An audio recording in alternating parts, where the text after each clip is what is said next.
All right, before we get into it today, let me start off as I always do and give a big shout out to the Patreon subscribers. You guys absolutely rule.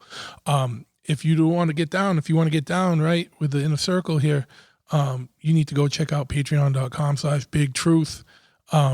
There's all different levels of patronage. They all have their own explicit benefits, but things that you get are things like early access to shows, giveaways. Actually, I got a giveaway.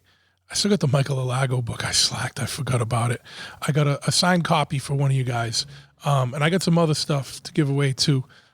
So if you're not already, a member, better get on it. You join, you might get some free stuff right off the rip, right? But yeah, patreon.com/bigtruth. If you can't financially support the show, I understand hard times right now for a lot of people. Do me a favor and just share the show. Share the show with anyone you think would be interested in it. Give it a like, a subscribe, and give it a review wherever you listen. So some places like Apple, you can give it stars and write up a review. That will help boost it in the algorithms there and get it shown to more people. So that's how you can help the show continue to go and grow. And I appreciate it very much, and I love you a long time for doing that. Now, if you happen to find yourself in the unfortunate situation where you're in a motorcycle accident, the first thing you got to do, obviously after you make sure everything's all right, is call Glassman. The Glassman Injury Attorneys, Bulldogs of the game, 617-777-7777. The easiest number to remember, 617, all sevens. Make sure you tell them I sent you. You have up to 3 years to do this too. So if you had something from the past, like a couple years ago, that you hadn't really jumped up on, get up on it. Make them pay for your bike, because we all know a lot of the people listening to this show have custom bikes that insurance companies don't really know how to value. So don't get taken. Have someone that will absolutely rep for you. You can see him on Instagram too at Gotta Get Glassman. If you need some artwork, then the first thing you do is go to tattooflashcollective.com. And yes, they do have Tattoo Flash there if you have a tattoo shop. Hit them up, absolutely. But even if you need some artwork for your house or your garage or your man cave, your she shed, your cubicle at work, whatever it is, you need to spice things up. They got prints in all sizes from postcards all the way up to huge posters. And you can even choose the level of quality you want. You can have it on like poster print, or you could have it on like archival, like museum quality, never will fade, will be a family heirloom type paper. So hit them up. My man Johannes will take care of you over at tattooflashcollective.com. And if you use the promo code BigTruth at checkout, you get 10% off the order. If you are a Patreon subscriber, you get even more. You get 15%. The cat's out of the bag. But you know what? That's an extra 5%. And if you're outfitting a new tattoo shop, that money goes a long way. So tattooflashcollective.com, Big Truth at checkout. You need to be a Patreon subscriber to get the code for the 15%. So membership, again, has its privileges. If you are in the Northeast, come check out my shop, Chopperhead Custom Cycles, located at 13 County Road, East Freetown, Massachusetts. We are a full brick and mortar motorcycle shop. So that means you come in, we got a parts counter, we got a showroom, we got an area that has, riding apparel and gear. So, helmets, gloves, sunglasses, KDs, clears, yellows, anything you need, right, to get on the road. And if I don't have it in stock, I can order it and have it for you like usually in a day or so. And that goes for parts too. Like, we have a website. I can't update the website every day. Everything right now is crazy. Parts are changing in price and availability all the time. If you need something and you don't see it on the site, give us a call, 508-995-6764, 508-995-6764, or just shoot me an email at truth@chopperhead.com. Now, Chopperhead is spelt in the most masshole of ways, CHOPPAHEAD, not ER. We're not copperheads. We're not chopperheads. It's chop ahead, singular, not plural. But yeah, that's it, chopperhead.com. Check it out. For more information on the podcast, just go to Big Truth Podcast. And we have a little poll going on. I got my man Buddha and in LA has drawn up 3 new designs, and I got a little poll going on my Instagram, just at Big Truth. Give it a follow or give it a look over there. And I think I've already closed the polling on this. We got enough feedback. There's a winner, but everything was like really tight, so it's good. But yeah, so we got more. Long way to say we got more swag coming. So go to bigtruthpodcast.com. If you hit shop, there's all kinds of swag up there. We got some more coming soon, so be on the lookout for that. Now, this episode is a rewind. The first rewind I did was with Al Barr from Dropkicks and the Bruisers. That was obviously a music-oriented one. The second one I did is with my man Big Nick, rest in peace. That one was a motorcycle one. So, of course, this one has to be more the paranormal one. Now, it's my man Chris Pittman, who is the singer of Who Killed Spiky Jacket, which is a Boston area punk rock band. So about the first 40 minutes of that episode, we talk about punk rock stuff, and especially like in the context of Boston punk rock and everything. So check it out. It's interesting on its own.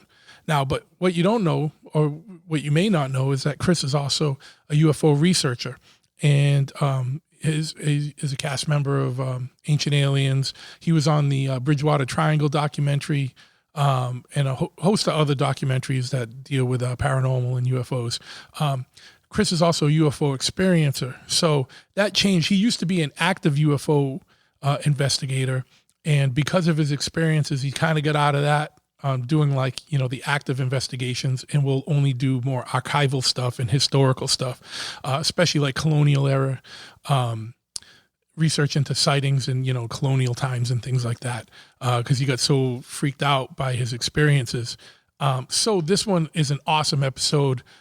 We got a ton of feedback on that, and people who listened to it all the way got really freaked out by it. So it's definitely worth the listen. Chris has been on a few of the M4s since then. He's a friend of ours, and a solid dude. So make sure you listen to this one all the way through.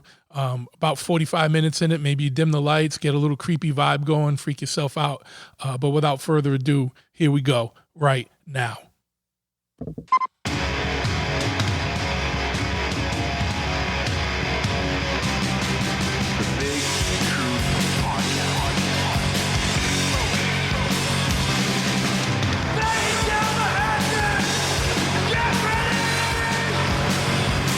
Ignition sequence start.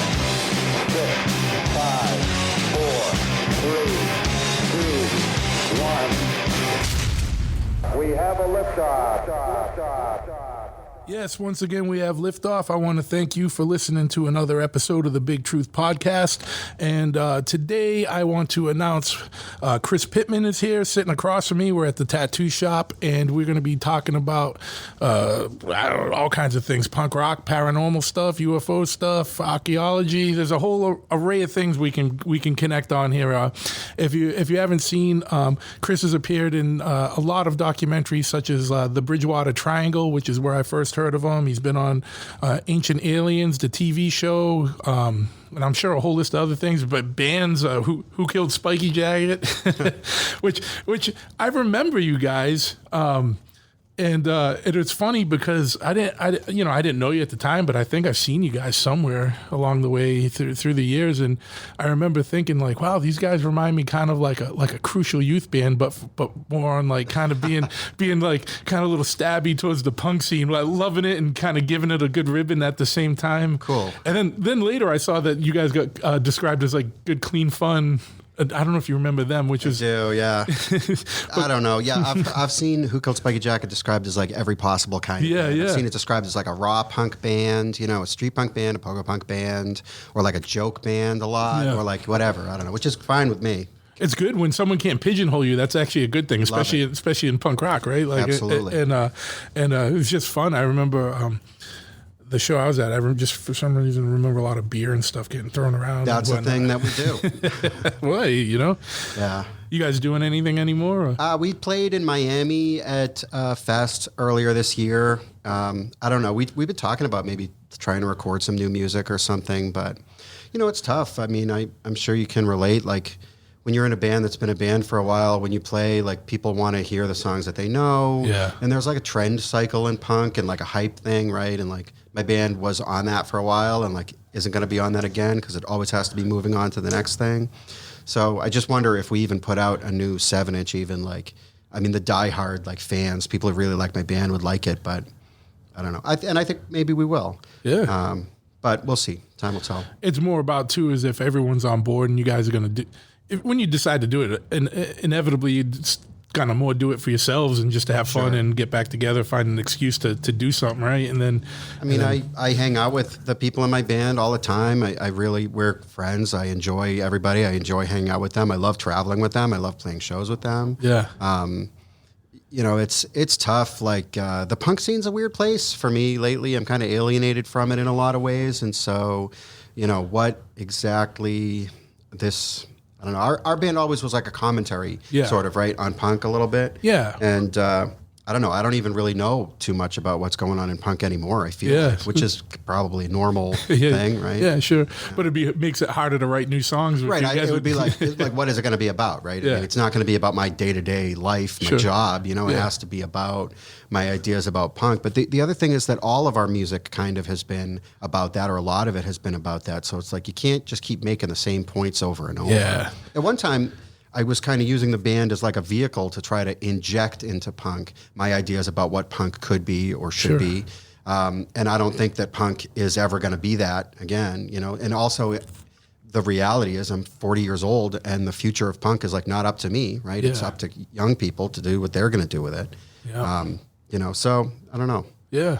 You know, the weird thing is and I don't interact with, I'm not, all right, so I don't want to lie. I interact with Facebook the least amount that I possibly can. So that's a better way to say it. I can't say I never go on, but, you know, usually what I'm going on for is to go in a marketplace and try and find old motorcycles and stuff like that we bring in as projects or whatever, or if I find a good bike that I can clean up and flip for somebody. But, you know, I did, you know, from doing this podcast, I did join some like different groups just to kind of see what's going on and be able to be like, hey, I got this guy on, you guys might be interested, just to kind of help promote it. Sure. And I went into some of the new, you know, some of the punk rock groups, and I've never seen, I mean, it's pretty much the way the country right now is divided with like hard left and hard right. Yeah. That same shit is going on in punk rock, and it's a little disheartening. And this is with young kids, and I'm like, what the fuck is going on here? And it's like pretty much like, you know, everyone's, you know, all you see is commie and Nazi. Like they're just throwing around those terms. Like if you don't agree with someone that's kind of a little more on the left, you're a Nazi. If you don't agree with someone that's a little on the right, you're a commie all of a sudden. And it's like, what the fuck is going on? And I don't know if that's just because it's a Facebook group and Facebook isn't super reality. Because when I go to shows, it doesn't seem like that. But it just seems pretty divided, man, right now. Well, look, our whole world is different, and you kind of have to ask yourself on some level what the relevance of punk is to this world now, and like, you know, especially for if I was a young person now, you know, with everything that's going on with like riots in American cities, like the violence that's happening, like the oppression that's happening to people and stuff, and it's like, if I was trying to find a channel to kind of rebel against that, I don't know that punk would be that for me now. If I was a young person. You know, like when I was a kid, right, a teenager, I was basically extremely pissed off at the whole world, and I wanted everybody to know that. And that was like what punk was going to be for me and what it was for me, basically. And I just don't know if, you know, look, the like kind of, I guess, disturbing thing that I think about sometimes is if I was 15 years old right now, you know, I don't know for sure if I would be like a literal commie or a literal Nazi almost, right? You know what I mean? Because when I was a kid, when I think back to how I felt when I was a kid, I was so stupid, right? I mean, new to the world. I thought I knew everything. Yeah. There's a little of just youthful ignorance, but also you got all the piss and vinegar because tons of energy, super susceptible to other people's suggestions too. Yeah, searching for belonging, searching for your tribe, and like my tribe might have been like extreme, like Stalin era communism. I don't know. You know what I mean? You know, and it seems like that's one of the problems with the world being so virtual, and this has been something we've talked about before, is, you know, my tribe was like punk rock and hardcore and metal kids because we were all the misfits. But we all had different views on things, But the music or being the outsider is what kind of banded us together. Now you can go on Facebook and you got 5,000 people across the world in this group that agree with you. So you never have to talk to anybody else. Sure. And it's kind of weird. But it's like you said too, something else is like when we were kids, like punk was the rebellious thing, or like hardcore or whatever. I punk and hardcore, I just kind of mission to the same thing, right? But like that was the rebellion, like like it wasn't cool, and it was like that was the fuck you thing, and like the outsider thing. And now with punk being pretty much a staple, kind of a cool thing, you know what I mean? It's like, what do you do to rebel when punk isn't the rebellious thing? It's exactly. It's like, what is the rebellion? Is it like supporting Trump? Like, what the heck is it? I don't know. It's something probably terrible. It's crazy. No, social media has changed everything. It's like hyper reality. People there's aspects of your brain that actually just can't determine the difference between something that you see on a screen and something that you see in real life. You know? So when you're looking at a screen all the time and you're just being assailed with like every possible kind of imagery and every possible kind of political take, and it definitely changes the way that you think. I mean, when things were so different back before the internet, right? Like in the 90s, like first of all, when you met someone, there was no way that you could do like an instant background check and find out what they were about. You had to actually get to know them. Yeah. And then the other thing was, like you say, punk, any kind of like subcultural thing was the fuck you thing. It was the outsider, outcast thing. So then you were kind of like had to ally yourself, right, with other outcasts, even if you were completely different from them, because you had like cops and jocks and mainstream society and like your high school and your parents and everything, and everybody's parents, everybody's high school was this like monolithic thing that was against you. So it's like, I might be at a party with like somebody who is like an underground like hip hop guy, right? Yeah. Like, and also like maybe like a Nazi skinhead, and like maybe everyone's like drinking a beer because the reality is that despite the modes that people took, the real kind of enemy, right, was like your fucking high school principal or whatever. Yeah. It almost seems silly now, right? Yeah. In a way, but it was nevertheless real. But that was your world at that point. That was your world. That was your whole world. Like, and you went out and the jocks fucked with you, and like I call quote unquote, not the class round, but like the Guidos, the dudes that were wearing the Z Cavaricis, driving the IROC Z28s around, listening to Dawkins and whatever. Community, it was like your own different thing. Sure, right? And you had your like weird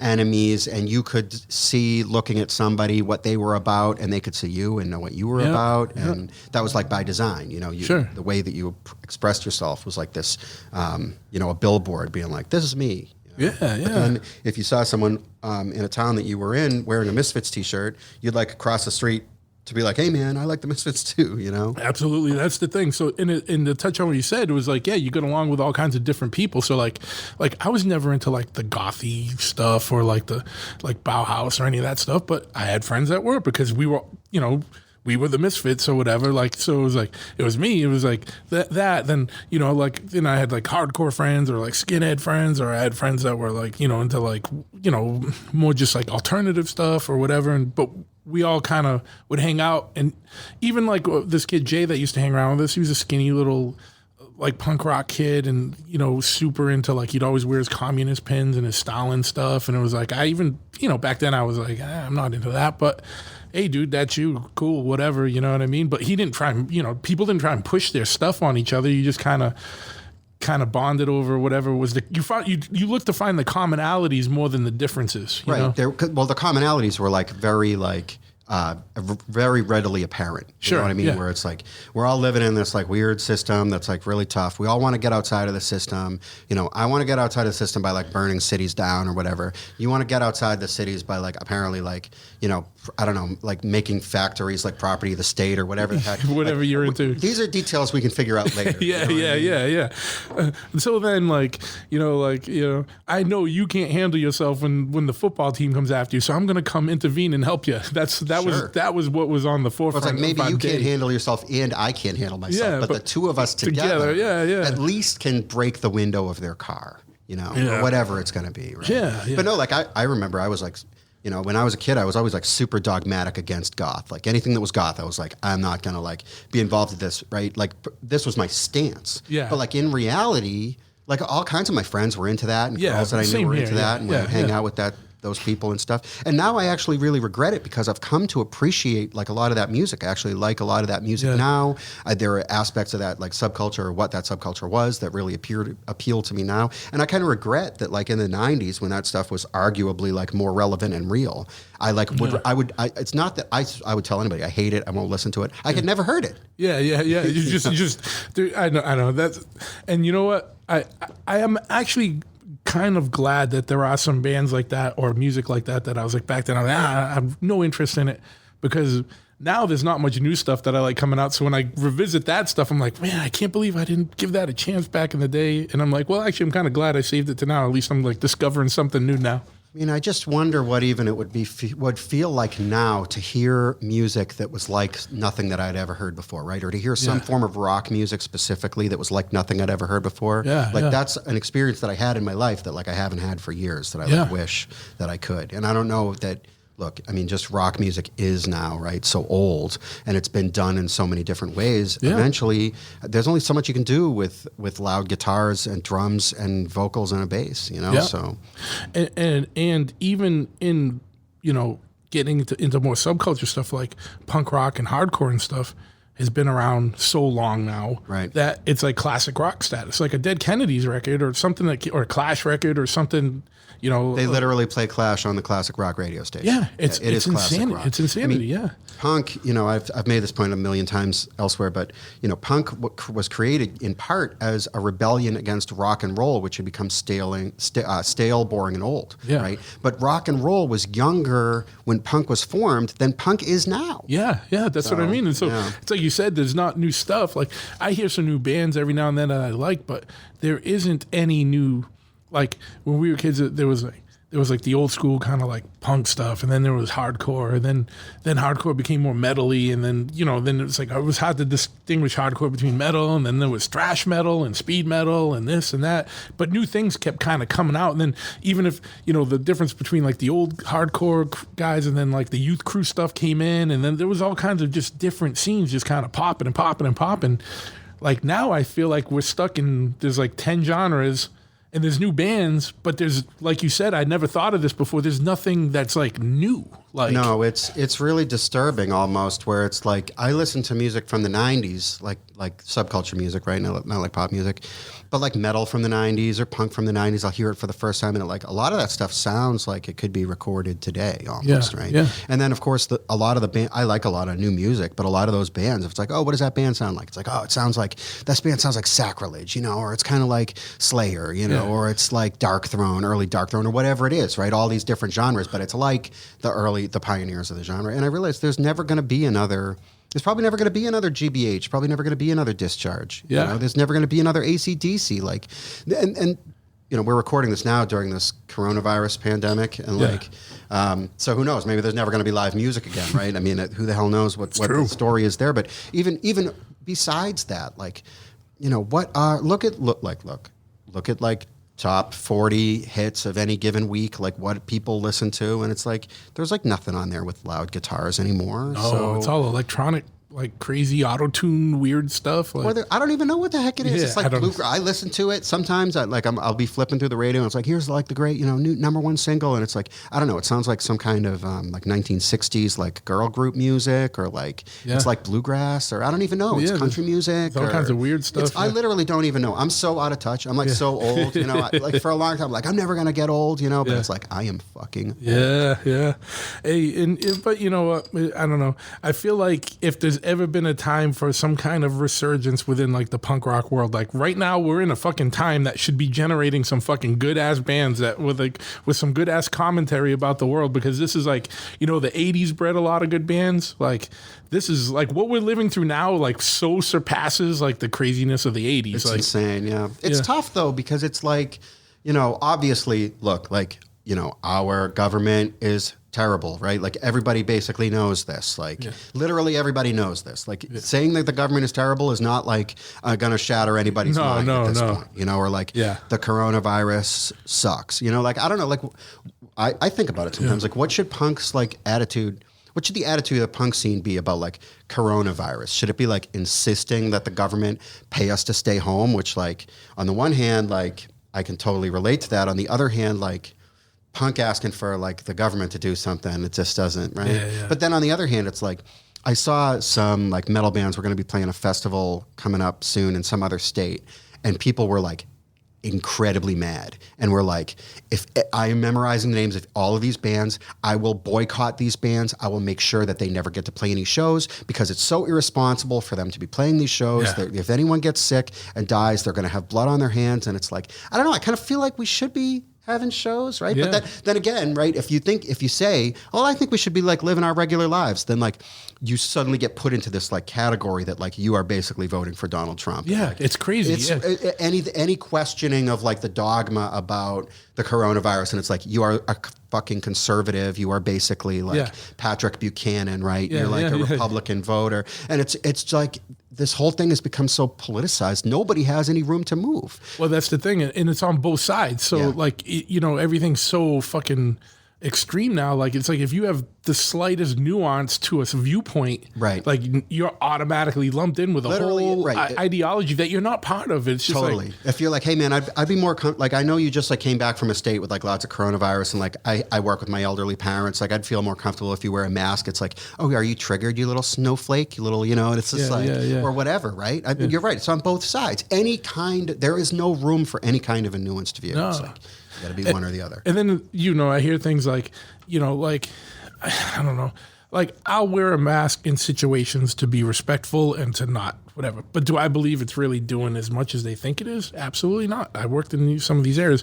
But, the thing is, if I'm walking down the street, you see people like yelling at people across the street that are around nobody. Put your fucking mask on. No, it's crazy. It's like, this person is just walking down the street like they're like 40, 50 feet away from anybody. Like, and there's also this like weird like projection, right? Where they're like, if the person feels like they shouldn't have to wear a mask, if they're basically on their own, right? Then it's like you, in your mind, when you're yelling at this guy wearing a mask, you think that this guy is refusing to wear a mask because he is some kind of like redneck, Trumpian maniac. And it's like, you don't know what this person's deal is, No, I wear a mask when I have to wear a mask. When I don't have to wear a mask, I basically don't wear a mask if I don't really have to. I mean, But it's not like I'm not refusing to wear it. Which is also, there are people who are refusing to wear it. I got kicked out of Walmart because I didn't wear a mask. It's like, I don't know, man. Maybe you should have just worn the damn mask. Here's the thing. Like, if I try not to like, I limit my box store stuff anyway. But like, if I'm going into a local place and they're like, hey, can you put a mask on?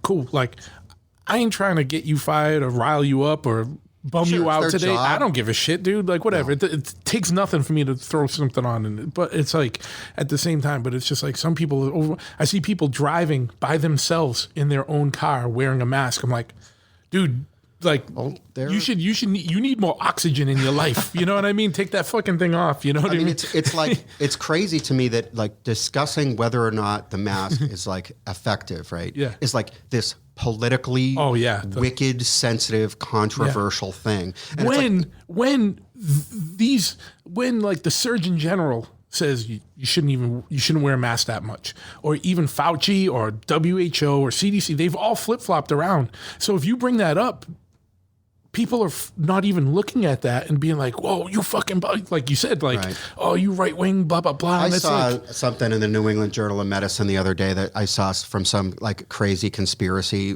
website, right? I'm like, I got to see if this really claims what they said it does.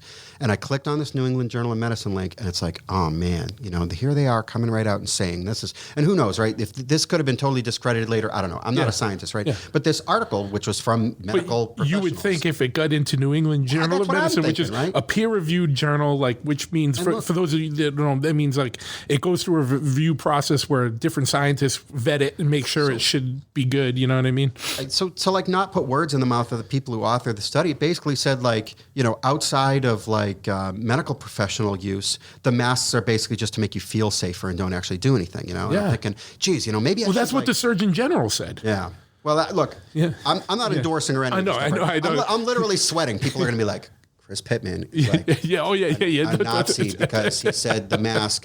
You know what I mean? No. So it's just like, no, but like, and then I'm like, oh, I could share this on social media and like have a little thing to say about it. It's like, I'm not going to fucking touch that with a stick. No. And that's the thing, because in cancel culture, like people are just ready to fucking pounce. So for anyone, I don't think anyone listening to this is going to be in that kind of vein. But if you are, hey, this is two grown men having a discussion. Like, you know what I mean? And we're talking about nuances. We're not talking about our personal feelings on things. We're just talking about, this is what anyone should do, is have a kind of analytical conversation about things. Like, you know what I mean? And that's the nuance that's lost. And it's so weird because in this culture right now in the country, I think that's why podcasts and stuff are doing good, because so many people are like kind of rebelling against like just having talking points and memes be your main source of news. So when people can sit down, my podcasts go from like anywhere from an hour and a half to 3 hours, and I have a lot of people that listen to the whole thing. It's crazy to me that people do, but like I think that's just indicative that people do want more kind of substantial talk or listening to kind of more analytical or critical thinking. Yeah, you can't like believe what they tell you on the news. This is like everybody should know this, right? Yeah. Like, for anyone who didn't already know this, which should have been everybody. Yeah. Like, remember, like in 2016, we had an election and they were like, Trump's chances of winning are 0, and then he won, right? And it's like, I'm like, oh, this is great. Now everyone's going to know that something here is totally fake, right? Yeah. Our world is fake. But I don't know, a lot of people just, I think, went back to the status quo. But I've been in a bunch of, TV interviews and newspaper interviews and stuff talking about UFOs. And this is something that's not even political, right? There's not really like an agenda about UFOs. No one's coming at it to try to twist UFOs to be like UFOs in the age of Trump or whatever. But then, the article comes out, it misquotes what I said, it misrepresents my viewpoint, and there's stuff in the article that's not factual, like more often than not, because the journalist, made a mistake or wasn't really trying. Being lazy. Right? And it's just like every time something is in the news about something that I personally know about because I experienced it and saw it with my own eyes, it's like what gets presented as a warped view. So it's like you can't even trust anything that you see anymore. Unless you see things with your own eyes, who the hell knows what the truth is about a lot of this stuff? Like everything in the news. Well, the crazy thing is, and this isn't to like do a setup, is like, but that's the good thing about a thing like this, is that people can go and listen to the whole thing. Now, people could take certain things that you said or me said, or me, or certain things that you said or I said, and then put in a weird quote, and then it looks bad because it's like you're taking this one little quote instead of taking it not in the context of the conversation. But at least we have like a format here where someone can go back and listen to the whole thing and be like, no, that's not what he said. You know what I mean?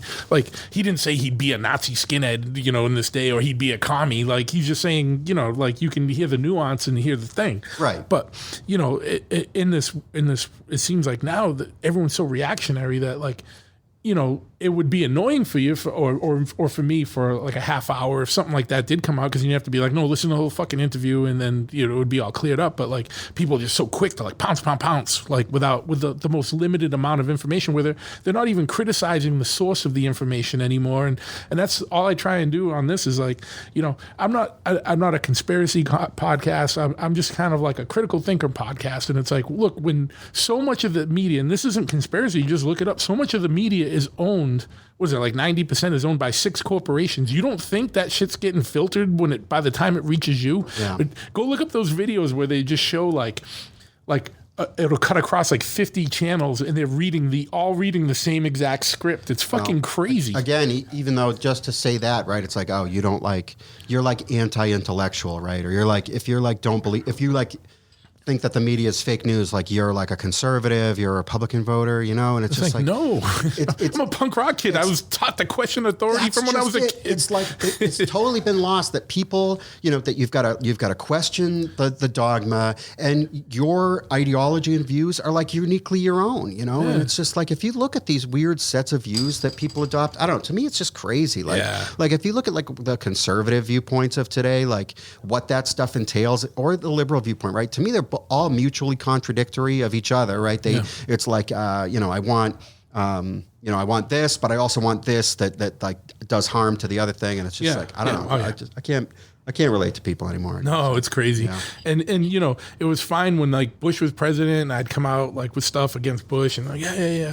And then Obama was in, I was like, come out with stuff against Obama. Like, what are you like, fucking no, blah, blah, blah. And it's like, no, dude, you got to be able to be, you can't. There's no consistency to the ideological position. It's like bombing other countries, like I am against it, straight up. I just don't think we need to be sending drones to other countries to bomb them. I don't care, what badge is worn by the guy who's in charge over here. It's fucked.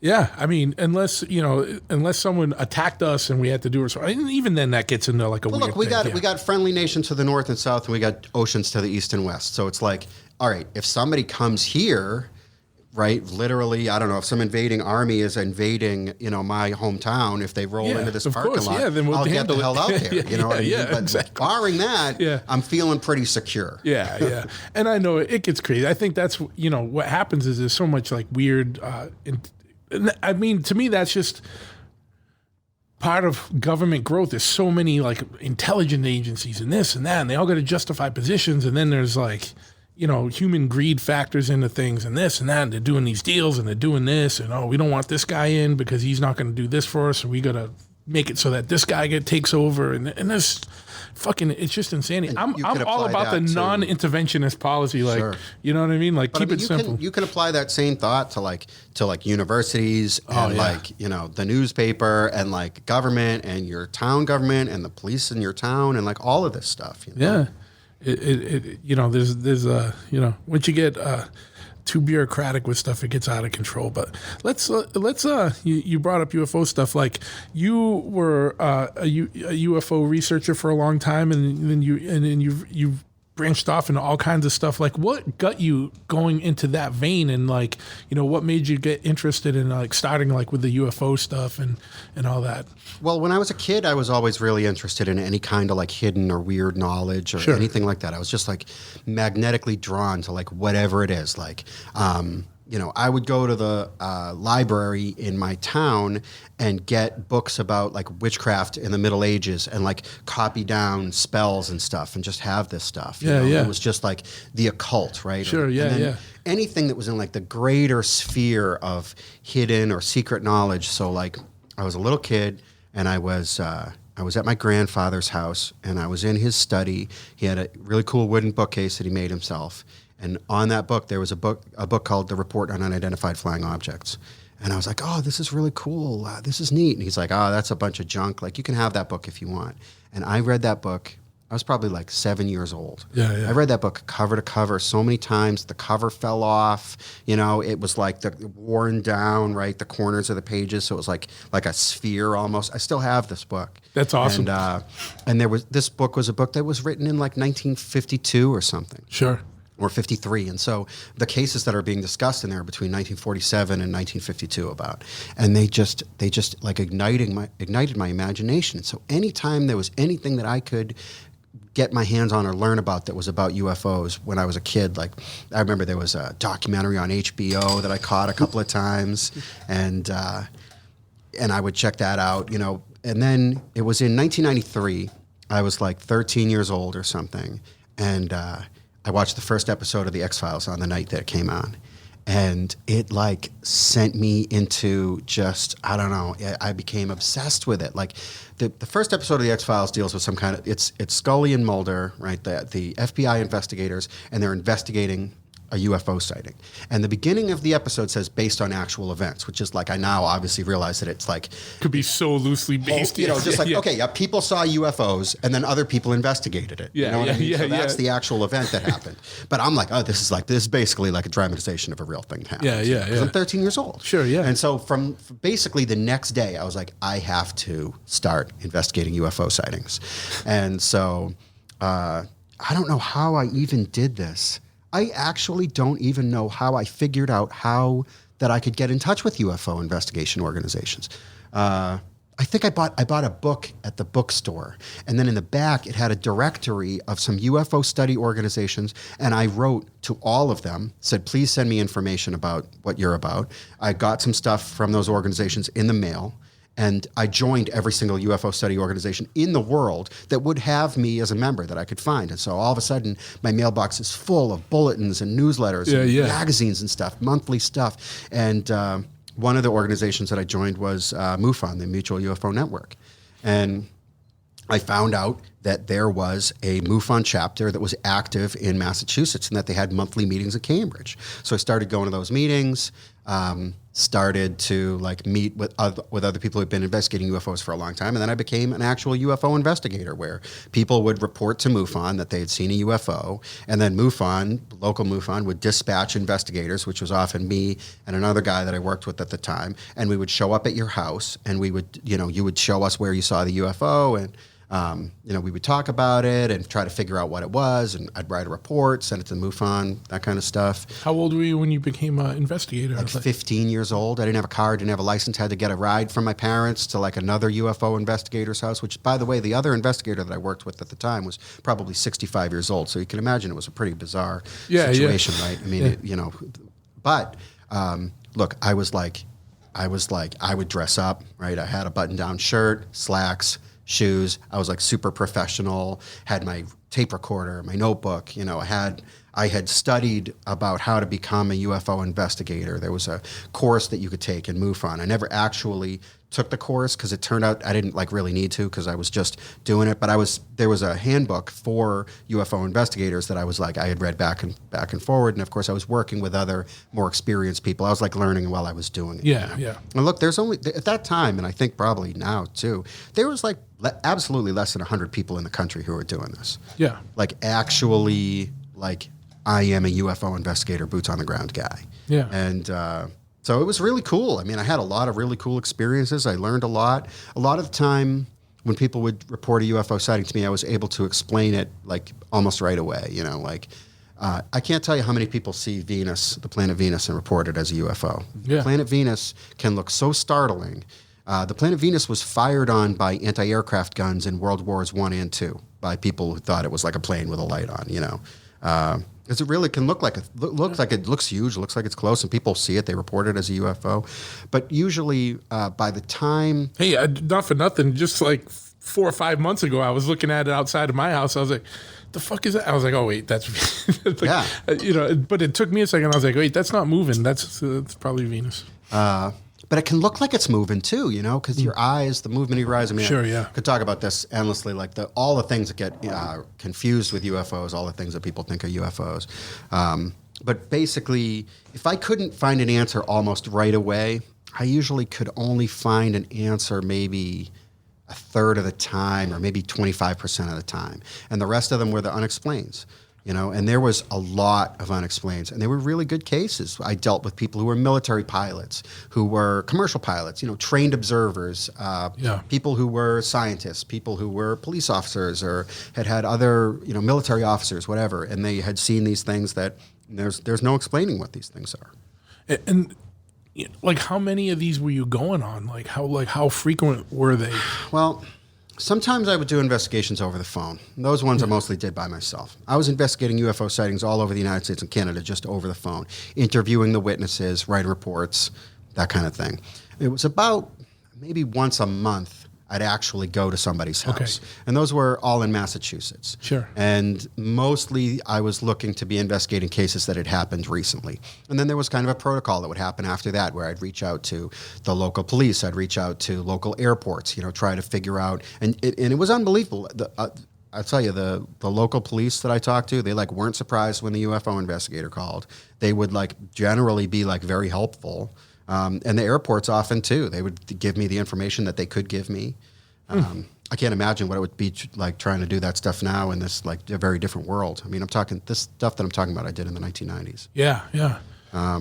Pre-internet, pre-September 11th. Pre-September 11th. Why are you calling these airports? Yeah. But we had all kinds of ways that we would get the sighting reports too. I mean, we had a website. This was kind of in the early days of the internet originally.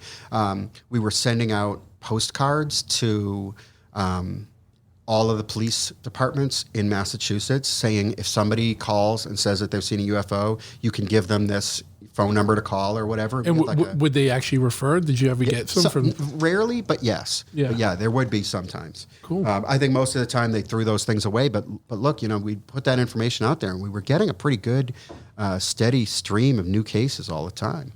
And a lot of the cases were, sometimes we would investigate older cases too, if they were particularly compelling, which a bunch of them were.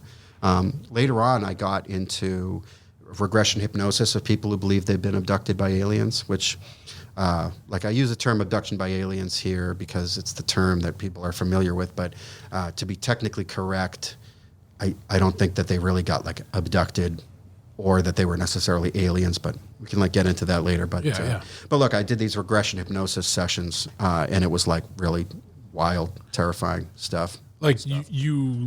You led them, or you there was a person a hypnotist that you worked with, or? Well, I'll be totally honest here. The way that this works, or the way that this is supposed to work, is that you should really have an actual hypnotherapist doing this stuff. Yeah. Someone who is a medical professional should be doing this stuff. But the reality is that UFO investigation isn't a job, right? To be clear, it is a hobby. There is no money in this thing. So unless you have someone who happens to be a hypnotherapist who wants to do regression hypnosis of UFO abductees basically for a fun, good time hobby, then, you got to hire somebody to do that. And there's no budget to do that.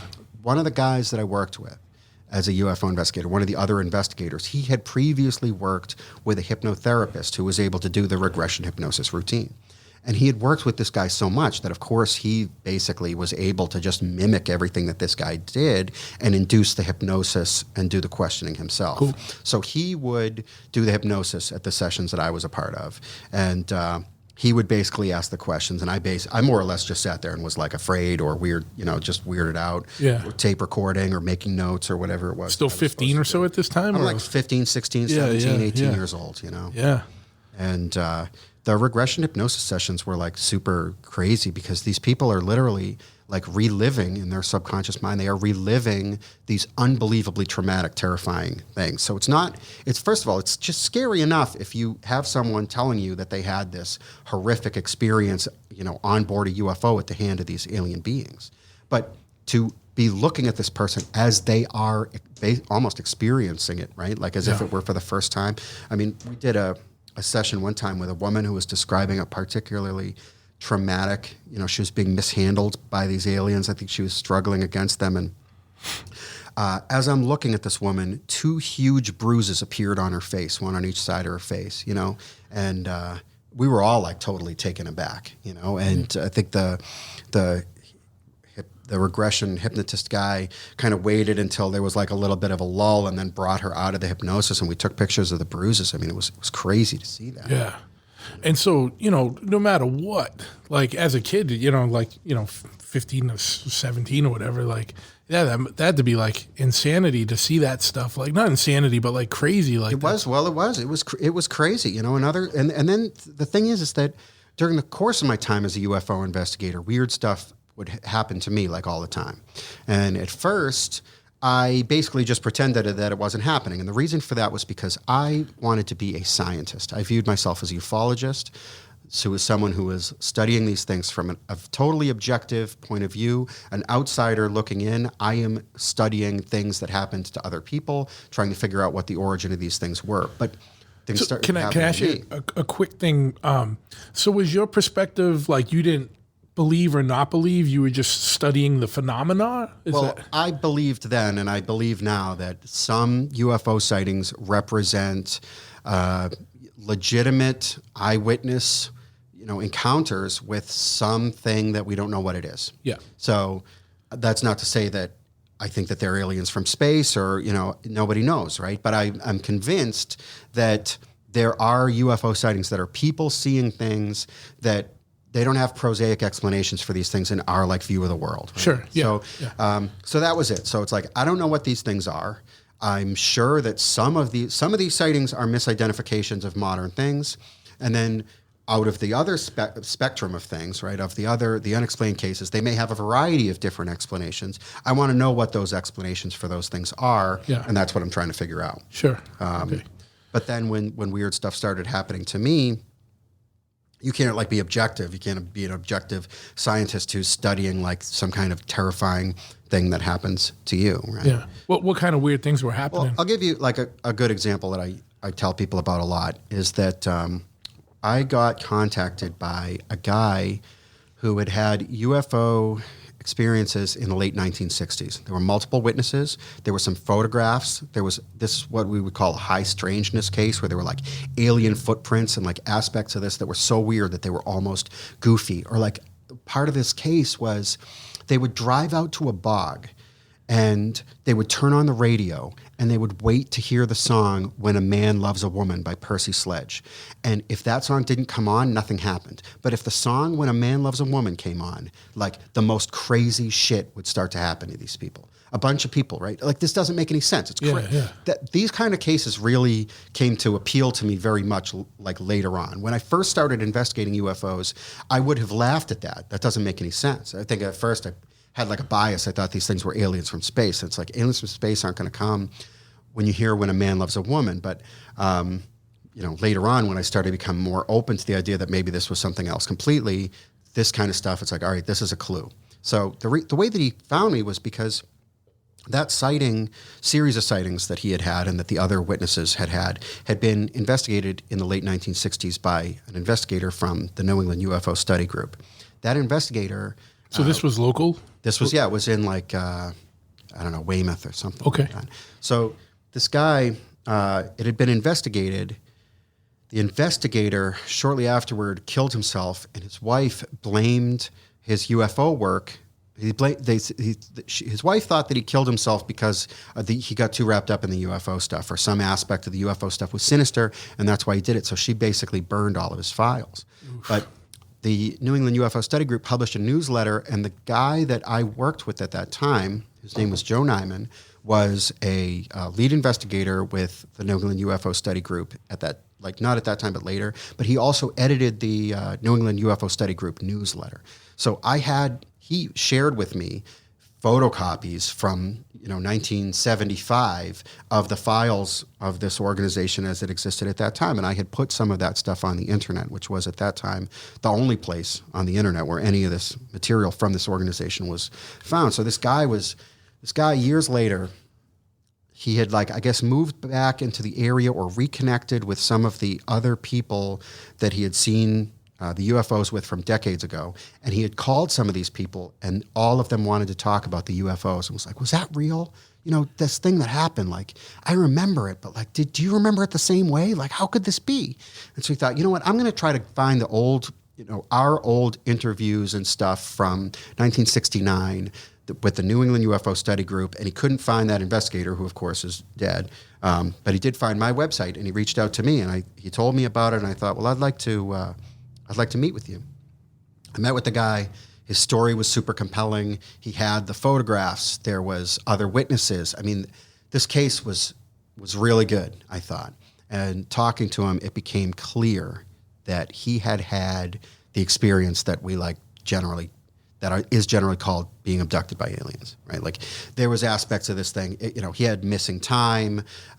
He had all of the, when you've done this so many times, when someone starts talking and you almost know what they're going to say next, right? This stuff fits a pattern, and the stuff that he was saying fit the pattern. So it's like, all right, would you be willing to undergo hypnosis? And he thought about it. We talked about it. He thought, all right, I'll do it. Next time we'll get together again. So day of the hypnosis. Now this guy, his job was he was a professional sound engineer. We show up at his house to do the regression at his house. He has wired his living room for sound. He's got the microphone set up. He's got the recorder. He's brought home the setup so that he can record his own session so that he can listen to it later. And the guy who was the hypnotherapist stand-in sort of guy, the guy that actually did the regression, he had his tape recorder that he'd been using since 1979 or something, when he's back when he was newer at doing this. And I had my own audio cassette tape recorder that I had bought at Radio Shack that I had used dozens of times for these things. So we do the hypnosis session. No surprise. He remembers being on board the UFO. It fits all the other stuff that we've been working on. It dovetails perfectly with these other cases. Now it's time to take him out of hypnosis, and he's super excited to hear his own session. So he presses play on the tape that he recorded, and it's blank. It's like, well, that's all right. We've got 2 other tape recorders. The other investigator rewinds his tape, presses play to see how the audio came out. The tape is blank. My tape, also blank. What are the chances of that? Yeah. Like, how could that even happen? Yeah, well, especially like one that. the dude's a professional He is audio a professional engineer. audio engineer and wound up with a blank tape. And I have used that tape recorder. I used that tape recorder later for like demos in my bands. I've used that tape recorder a million times. It never came out with a blank tape, but on that day it was 3 blank tapes. And almost every case that I investigated had some aspect like that. That's crazy because it almost makes you wish like at that point you had like video or something and see if that came out. You know what I mean? Blank as well. Like, sure. I mean, what if I was doing this stuff today with like digital stuff, right? Yeah. How would it be different? Or if it affected magnetic tape but doesn't affect digital stuff, does that say something about it? Or yeah, well, that's what I mean. Yeah. And the crazy thing is that people are quick to judge like, oh, people are whatever, blah blah blah, putting things on or whatever. If you're putting someone through that regression, hypnotherapy. They're reliving something, whether it's manufactured or made up or it happened in reality. Like it's no less horrifying for someone to kind of relive that trauma. Are there cases where you saw that it was just something more like someone had some kind of psychotic break, like versus like there was something that there was some kind of like real experience or like I definitely interacted with people who had mental illness during my time investigating UFO sightings a lot. Yeah. But usually with those people, it never got to like a regression hypnosis state. We never showed up at somebody's house and like hypnotized them the first day. That was part of a process when we were working with people because it was really hard because I actually, I will never do this again. For a bunch of reasons. That is to say, I will never hypnotize anybody ever again, personally. I later came to hypnotize people myself. I'll probably never do it again. And I will never work with someone who does regression hypnosis for the purpose of finding out information about UFOs again. And part of the reason for that is because, look, it is possible to conflate stuff, right? It's possible to just make stuff up when you're hypnotized. There's nothing about hypnosis that prevents you from just coming up with stuff from your imagination. Now, I don't think that that's what these people were doing, but sure. To be clear here, the fact that these memories are recalled under hypnosis, it doesn't make them more credible. It actually introduces maybe more reason to be suspicious of them, But the worst part of it, the real crux of it is that after the hypnosis session, you're talking to this person who is crying hysterically, has just relived this unbelievably terrifying experience where they're interacting with space aliens that are hurting them, some outrageous nightmare scenario, and then they're looking at you and you're like, okay, well, like what now? Like what is it? How can you help me? Or like what? And it's just like, I don't know. I'm sorry, I'm not a therapist. I can't help you deal with this trauma, right? And that's like the worst of it. But then the other thing is they're looking to me for answers, and it's like, what are these things? And it's like, I don't know, I don't know what they are. Yeah. Nobody knows. Well, how can I stop it? That's why it's still called UFO or whatever, because it's unidentified. Yeah. So, outside, you said, those crazy things happened in your life that made you kind of be like, one kind of example is what you just said, where none of the recorders actually recorded. Was there any other things that were kind of going on that were, you said kind of like weird things were happening? Well, this like followed kind of a general arc. So I started, as I say, in the fall of 1993. And right away, when I started to join all those UFO organizations, I started to have really weird stuff happen in my life. There were unmarked black helicopters that were hovering over my house for such a long period of time that it was on the front page of the local newspaper. Yeah. So it's not you making shit up. Like it's like a front page of the Milford Daily News in October 1993. It's like, what was this? What were these? Yeah. And the newspapers, like we called the airports, we called the police. They said it wasn't, a hunt for drugs or whatever. We don't know what it was. I mean, it was like an air show out there sometimes. Yeah. It was crazy. Yeah. And I had joined MUFON. and I got back my application to join MUFON. I got that form back in the mail, and it was signed by the guy who was in charge of MUFON, whose name was Walt Andrus at the time. And me now being like this like UFO maniac all of a sudden, to have the signature of the guy who's in charge of MUFON was like a cool autograph. Sure, so I cherished that thing. Yeah. Well, then that thing, I bought a filing cabinet, and so that I could keep my UFO files in it in my room, in my high school room at my parents' house, right? And then that disappears. That form with Walt Andrus' signature disappears from my filing cabinet. Just that one. Well, there was some other ones that disappeared as well. And I'm like, I don't really have a way to like lose this stuff. Like, where could it be? Well, and especially at that time, like your mindset, you were being pretty fastidious and being scientific about stuff. Yeah, I mean, I literally bought this filing cabinet, which frankly was overkill, right? I mean, I didn't really have files. This was before I really started corresponding with anybody, but it was just like I needed to have this space to contain this information that I was gathering. Sure. Well, a few months later, I go to look in that folder again, and the document's back in there. But it's been replaced with a photocopy of the document. So the document that I have now isn't the one that had the original signature. It's a photocopy. Weird. And so I came to the conclusion, okay, the United States government has found out that I know too much about flying saucers and is coming to my house. They're monitoring what I'm doing, which, when I was 15 years old, that like made all the sense in the world. Sure. Now, obviously, I realized like it was not the United States government was taking my MUFON application, right? But something did. Well, yes, something did. And it was only much later, it was years later that I started to realize that this stuff that was happening to me had to do with the fact that I was like looking at this thing, and it wasn't because the government didn't want me to be looking at it. It was because the thing itself didn't want me to be looking at it. The reality of this thing is that if you start looking at UFOs hard enough and for long enough, UFOs start looking at you. And that is what was happening to me. So I started to see things. I started to see lights in the sky at night, and I would just kind of laugh it off or shrug it off. I mean, I remember one time I was in the car with my mother. I was probably 16 years old, and she's driving me home from my girlfriend's house or something. And suddenly there's this huge ball of light, in the sky. This little point source of light suddenly becomes, like the size of a softball, right? And then it becomes small again, and it turns red, and it moves up and down, and I'm looking at this thing. I'm just like, I guess I'm not seeing this. And my mother didn't say anything about it. We get back to the house.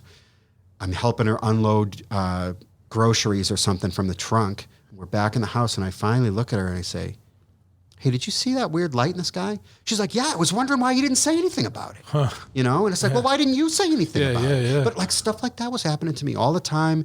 The phone would ring constantly. I would pick it up, and there would be weird noises on the other end, or there would be silence on the other end. And, this started to come to a head only like much later. And I think part of the reason why things changed was because initially I thought that UFOs were probably aliens from space.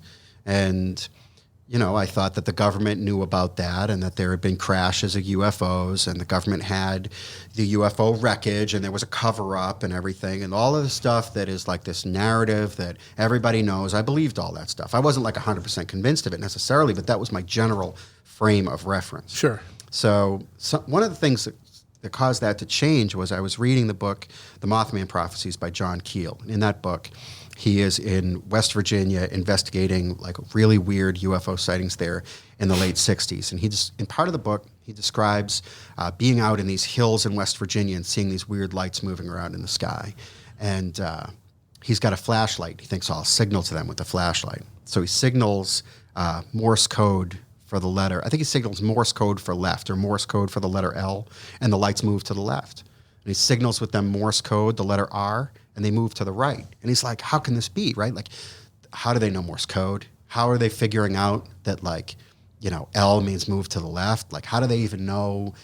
The whole thing is so preposterous. And then he thinks, all right, I'm going to come up with an arbitrary, random code where if I shine the light in a triangle, it means go left. And if I shine the light in a circle, it means go right. And he did that, and they moved that way. And he realized it's not that they know Morse code. It's that they're in communication with my mind. And I read that, and from that time on, my attitude about UFOs started to change. And when my attitude about UFOs started to change, the stuff that happened to me in my life started to change. So one day in 1999, my girlfriend at that time, she was working at a store in the Rentham Village Premium Outlets Mall. And she called me, and this was in February 1999. Now, in the summer of 1999, I wound up going to Germany on like a vacation that lasted for 3 months.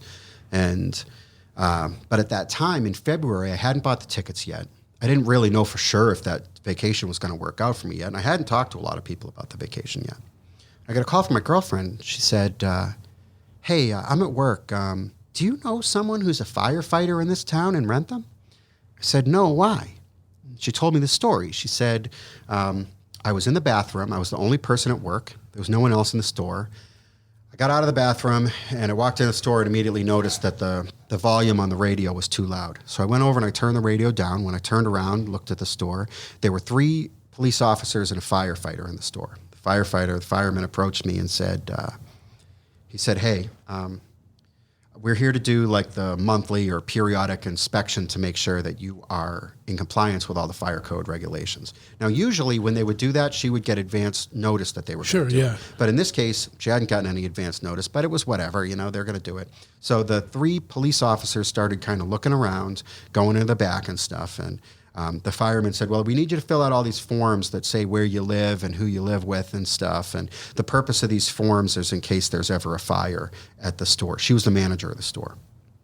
So she knew that the mall had all that information on file and that the fire department also had that information on file. But she thought they're updating it, so whatever. So she's filling out the forms. And the guy's making chit-chat with her. And finally he says, okay, so here were the problems that we found. There was a fire extinguisher that was blocked, and the circuit breaker switch box thing in the back, the door was open and it needs to be closed all the time. Now, she didn't think about this at the time, but the fireman who was telling her that, he had never been in the back of the store. The only people who had gone into the back of the store where that little door was were the police officers, and they never spoke during this entire time. Never mind the fact that there were never police officers that were part of this fire. Yeah, I was going to say, that's kind of weird. So super weird. A lot of times cops and firefighters don't even get along, so sure. Never mind. So he says to her, hey, I see you sell Beanie Babies here. Do you have that super expensive Beanie Baby that you can only get in Germany? She's like, no, we don't have that one. He said, oh, you should have your boyfriend buy that for you when he goes to Germany this summer. She goes, oh, that's crazy. How do you know about that? How do you know Chris? And the guy laughs, and they all walk out the door, and they're gone. So she calls to tell me the story, and I'm like, well, you've got security cameras in there, right? She said, yeah. I'm like, just bring back the tape, and maybe I'll recognize this guy. I don't know. I don't remember telling anybody about this, but maybe if I saw the guy, maybe he is someone I know. She calls me back. She's like, you're not going to believe this, but I just checked the VCR, and the tape is gone. And I called the person who was in charge of changing the tape every day, and they swear that they changed the tape. And in fact, they later had to go out and buy a new tape because that tape the VHS tape, it disappeared. So then she calls the stores to the left and to the right of her store. Said, hey, did you guys get the inspection today by the fire department? No. So she calls the mall office. Is the fire department doing inspections today? They said, no, they usually tell us when they're doing it, and they haven't given us any notification. So then she calls the Rentham Fire Department. Are you guys doing any inspections at the mall today? They said, no, we're not. So the reality is that this guy wasn't even a fireman at all. Yeah. This fire inspection wasn't a fire inspection at all. Stuff like that was happening to me all the time. Yeah. What do you think that was? Well, what I think it was, look, as I mentioned, I was involved in Massachusetts MUFON at that time. I also went to meetings of Rhode Island MUFON. I went to Rhode Island MUFON, and I met a guy who had worked with John Keel when he did those investigations for the book, The Mothman Prophecies. And I went down there with some other guys from Mass MUFON. Now, this guy saw me. He came over to me. He said, oh, you're new here? My name's so-and-so. And I recognized his name. I said, oh, you investigated the Mothman stuff with John Keel? He said, yeah, I did. And I started to ask him about it. He started to tell me all about it. I was like, was that stuff real? I mean, was what John Keel wrote in that book substantially real? He said, not only was that stuff real, but there was stuff that happened that was so weird. He didn't put it in the book because it would have made it seem not real. There was, we went to go investigate a UFO sighting, and there were dinosaur footprints on the ground, and that didn't make it in the book. That was one example. So we talked and talked. I get back into the car with the guys from Mass MUFON, and they're super excited. They're like, that guy won't talk to anybody. We've been trying to get that guy to talk to us about those cases for years. He won't answer any questions about it. He just refuses to talk about it. Weird. We need you to talk to this guy. Please talk to this guy. Write it down. Record it. We have questions. Like, can we convey these questions through you? So, I'm thinking, why did this guy open up to me about this? But I didn't think about it too much, right? So I started an email correspondence with this guy. And I said, do you still investigate UFO sightings? He said, no, I stopped. I stopped not that long after the Mothman stuff. I started to have like really weird things happening in my life. Like files were like disappearing from my room, and I was seeing like weird lights all the time, and weird aircraft were hovering over my house, and people who were pretending to be local government officials were like harassing people that I associated with. Like my blood is running cold because he's describing my own everything. life. Yeah. And I'm like, well, what happened then? And he's like, well, some like much worse stuff happened, and I like just stopped doing it. I didn't do anything about UFOs for 15 or 20 years or whatever it was. What year was that? This was in like 1999. I'm talking to this. So 6 years. 6 years you had been kind of doing it. For I've been investigating years. UFOs for about 6 years. So, or so, right? Like 5 years. Yeah. So then the guy starts to send me really weird emails. He sends me an email and he's like, listen, I don't want to freak you out, but are you having dreams about these specific subjects? And I don't even remember now what the subjects were. Like there was some unrelated like topics that you could have dreams about. And I was having dreams about all that stuff. I'm like, yeah, where is this about? Like, where is this going? And he was like, listen, this is going to sound really weird. Do you have like a rash on your groin? And I did. And I didn't respond to his email, and I never talked to him again. And it was like around that time I started to think like, what am I getting myself into? You were about, like 19 at the time, right? Yeah. Roughly. Yeah. So I realized, okay, if we think about that Mothman prophecies thing, right, what we can learn from that is that the UFOs are in touch with the guy's mind.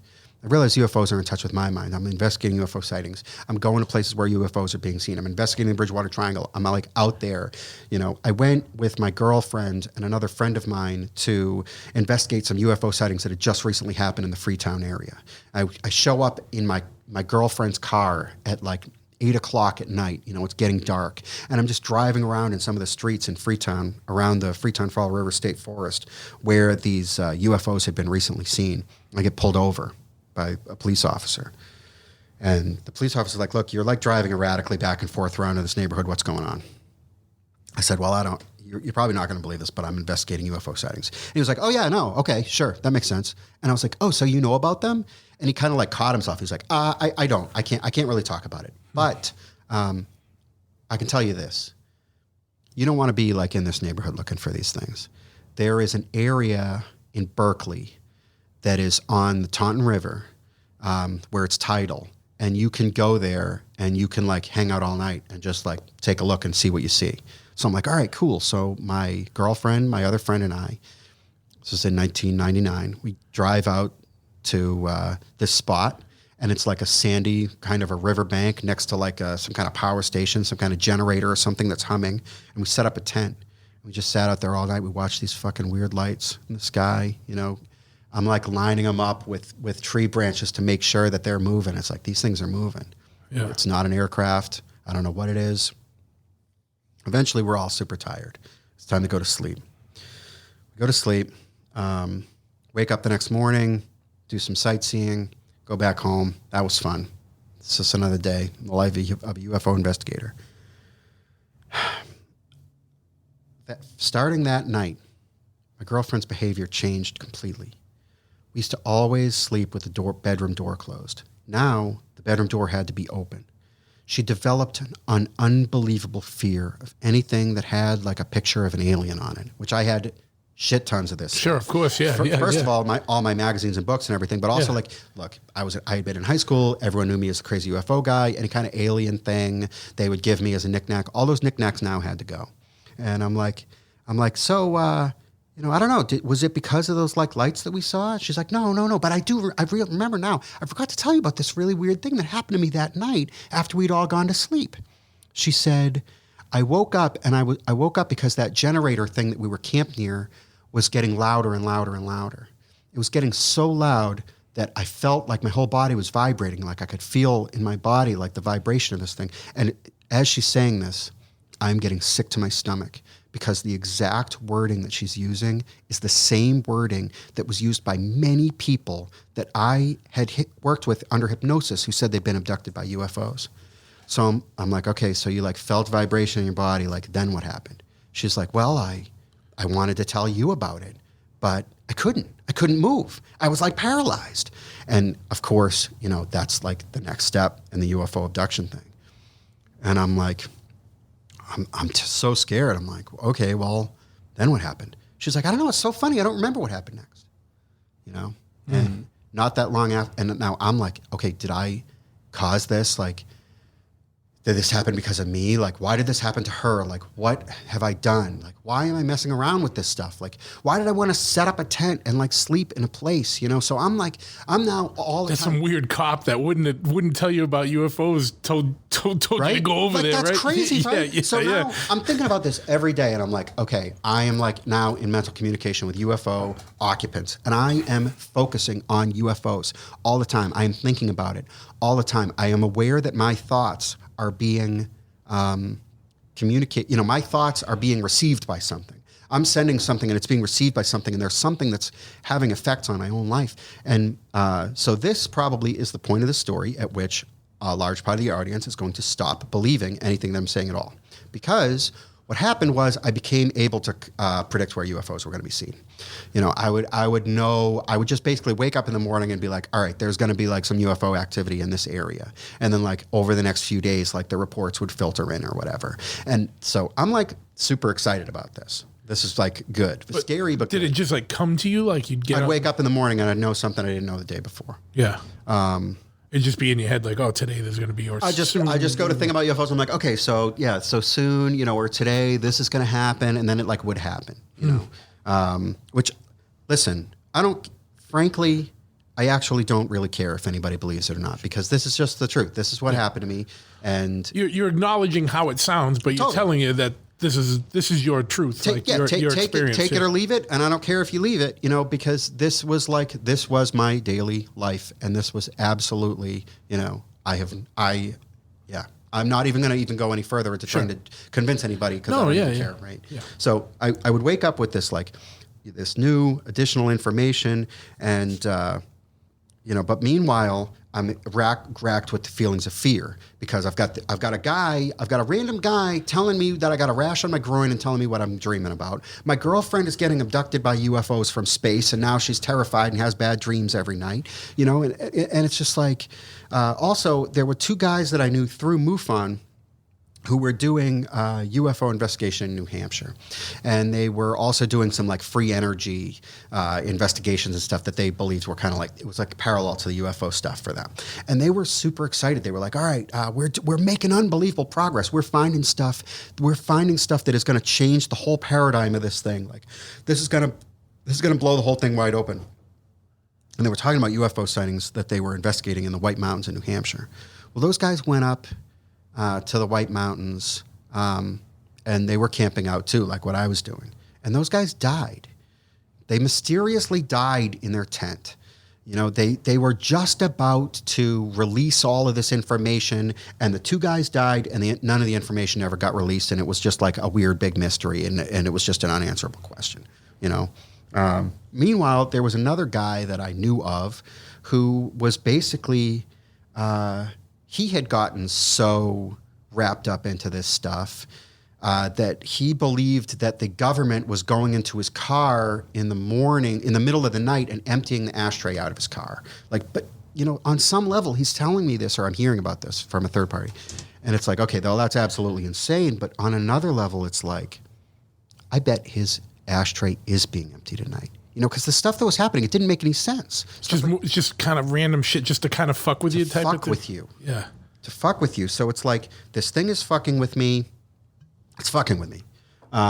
It's giving me information, but it is also fucking with me, you know, and it's like, meanwhile, I'm doing all this research about other people who have been in the same situation, because I'm not the only person that this kind of stuff ever happened to. There's been dozens and dozens and dozens of people, and a lot of them have died, and a lot of them have like gone insane or had some other horrific thing happen to them. How did the guys in New Hampshire, how did they how did they pass, or what was it, how was it reported? It was reported that they passed because of like a fail. They believed that they like died of carbon monoxide because of malfunctioning heater in their tent or whatever. Okay. But his family was like, I think it was in June that they died. His family was like, he didn't even use the heater.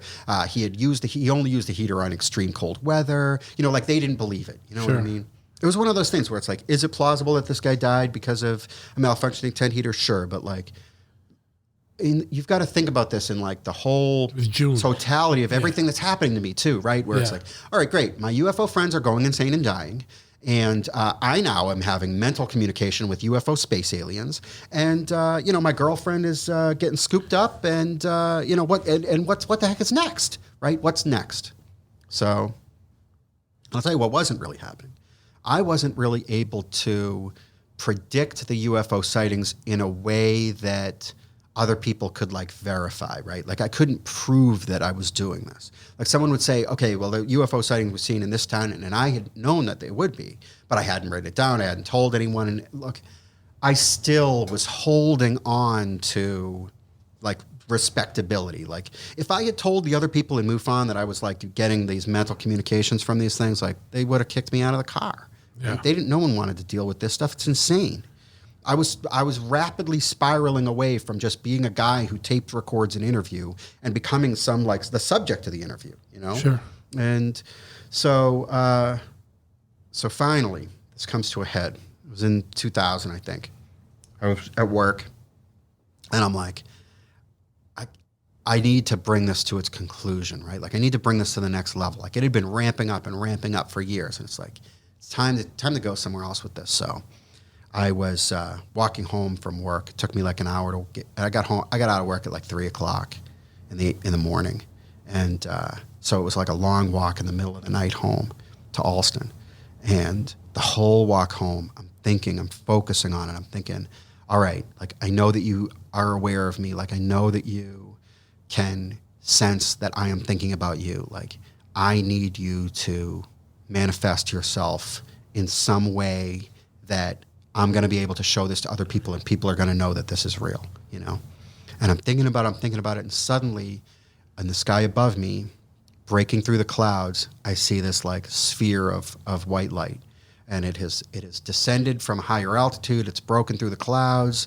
I can see it clearly. It's not an aircraft. It's not a helicopter. There's no sound. It moves silently through the sky, and then it shoots up and goes up through the clouds again, and it's gone. And I was like elated. I'm like, all right, that's a breakthrough. That never happened before. I never was like trying to beam my thoughts to them, and then I see some kind of light, right? This is tremendous.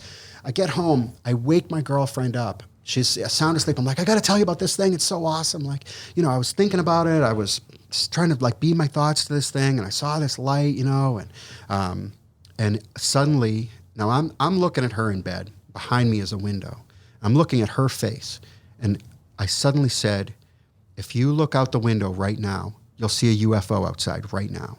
And I turn around as she looks at the window behind me, and there is a triangular object in the sky just for 2 seconds as it moves from the top of the window frame down, beyond the building behind our apartment, and it's gone. And she's like, I can't believe it. Well, that's amazing. She's totally, her mind is blown. My mind is blown. I'm like, all right, cool. I have broken through. I'm going to find out what UFOs are. And, I'm super excited. I can't sleep. She finally drifts off to sleep, and I'm just lying there awake in bed. And I hear something in the other room, in the apartment, moving around. It's a thing, like a person, like a alien, right? And I realized, it's like, you want the next level of this thing. All you got to do is go into the kitchen, because there is something in there, something that's like a person, but it's not a person. It's moving. It's making noise for me to hear. It's not a mouse. You can hear the sound of something that's big, something that's walking on two legs, sitting on your kitchen chair or whatever. And I'm like, I'm out. That's it.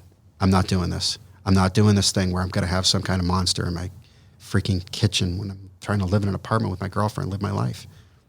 I never investigated another UFO sighting after that. I stopped doing it. I still kept in touch with people, but less and less, you know? Yeah. I still followed the stories, but like not the way that I did. And I still was getting information. I still would wake up knowing something that I didn't know the day before, but that started to be less and less too. And I wouldn't act on it. Sometimes it was stuff like maybe I could have acted on it, right? Like maybe I could have written it down and then showed it to someone else. I didn't want any part of it. So finally, one day, I wake up and I'm like, okay. And I basically felt like I had been given a goodbye. And I felt like the consequence of this goodbye, I felt like what the goodbye was substantially was, okay, you're out. You don't want to do this anymore. You're not playing with us anymore. We are not going to interfere with your life anymore.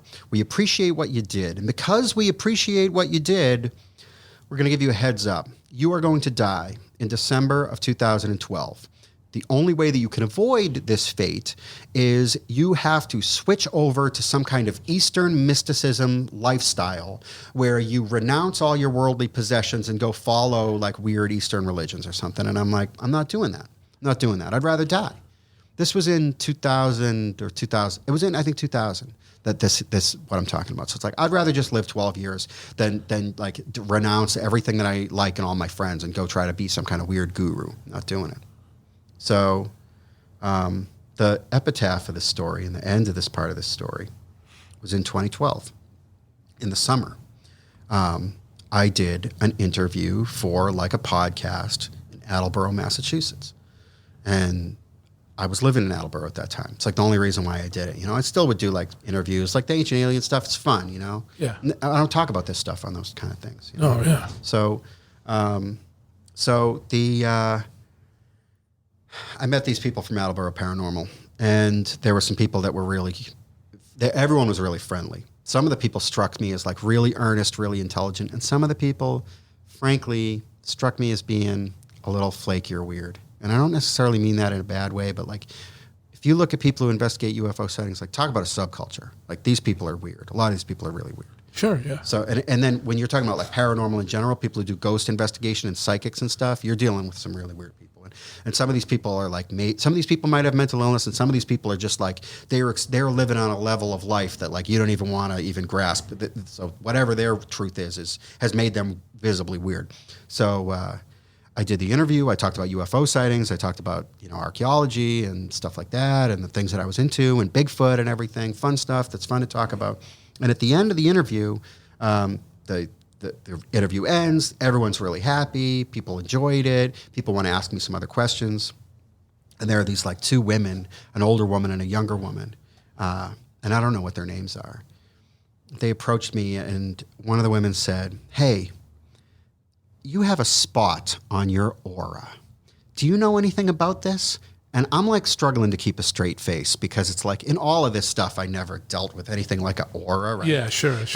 And I'm like, I have been dealing with psychics. I had been doing some lecturing where I talked about UFOs, and like psychics would come, or other psychics would be lecturing at the same time. And, so, you know, and I never really gave these people any special treatment. I mean, look, like anybody else, right? I'm not going to shun them, but like, I don't know, psychics, not my thing. So they're like, I'm like, I'm trying to humor them. I'm like, I don't really know anything about a spot. They're like, well, look, it seems to us like there is a spot that's on your aura that has been placed by someone or something else. And my gut is that it might have to do with something about your UFO investigation. Was there anything that you ever did or experienced in your UFO investigation where you felt like maybe there was like a negative force, or maybe there was like something about, you know, your future life? And I'm like, just try. I'm like very like concisely being like, well, you know, now that you mention it, to be honest, I felt like UFOs made me feel like I was going to die in December of 2012. And they were like, that's it. That's what we see. And I'm just like, I'm thinking, this is insane. I'm in an insane asylum now. And they said, would you mind if we removed this spot from your aura? You know, it might change. We could remove the spot from your aura. I'm like, sure, remove the spot. And the older woman said, all right, I'm going to do it, and because I'm teaching this younger woman how to do this stuff. And I'm like, all right, sure. How long is it going to take? It's just going to take a few minutes. All right, sure. They said, give us your hands, and we are going to put pressure on the palms of your hands, and we are going to remove the aura. I put my hands out, super reluctantly. I'm so embarrassed. I'm at a 10 out of 10 embarrassment at this moment. Put my hands out, and the women, each woman takes one of my hands and starts pressing on my palms. And I don't remember anything that happened after that. Like how long it took, what they said or what they did. I have no memory of this. The next thing I remember is them being like, that's it. Your aura the spot is removed. We removed the spot. Your aura is perfectly clear and clean now. How do you feel? I felt so good. I have never felt so good in my whole life. I felt like I could run through walls. My plan that day was to go home and go to sleep after that interview. I got in my car, drove to the city to hang out with my friends. I drank like 700 beers, didn't get a buzz. You know what I mean? Yeah. You're all adrenalized. I was like, and it's like, and that I never had any other weird experience ever again. Yeah. Fucking crazy. Huh? It is crazy, right? And it's like, I tell the story to people, they're like, you need to get the names of those women. Like, you need to find out from those women what they did. Like, you need to get statements from these women and stuff. And it's like, you know, okay, look, if those women are listening to this, like, thanks, that was crazy. Like, I believe you. Like, something you have a realization of something that I don't know anything about. But like, I also don't want to know anything about it. Sure. I don't want to know anything about any of this stuff anymore. You know, what you need to know is that it's 2020 and you're still here. I'm still here, right? You know, and who knows? Like, I'm not saying that the reason why I survived is because of this, right? Yeah. But it's just like there are like aspects and.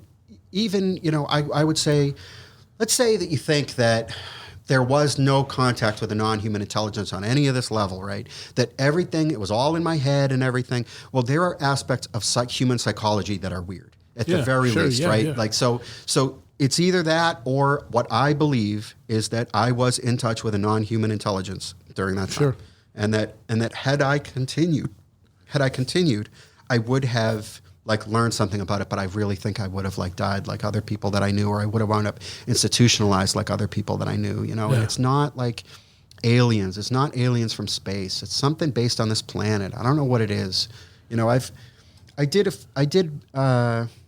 write some things over time, little things on the internet here and there, like little pieces of this story, very small, but mostly just about like UFOs and sightings, not about like the communication, mental communication, but just saying that I think this thing is a non-human intelligence based on this planet. Here's some evidence for it and stuff like that.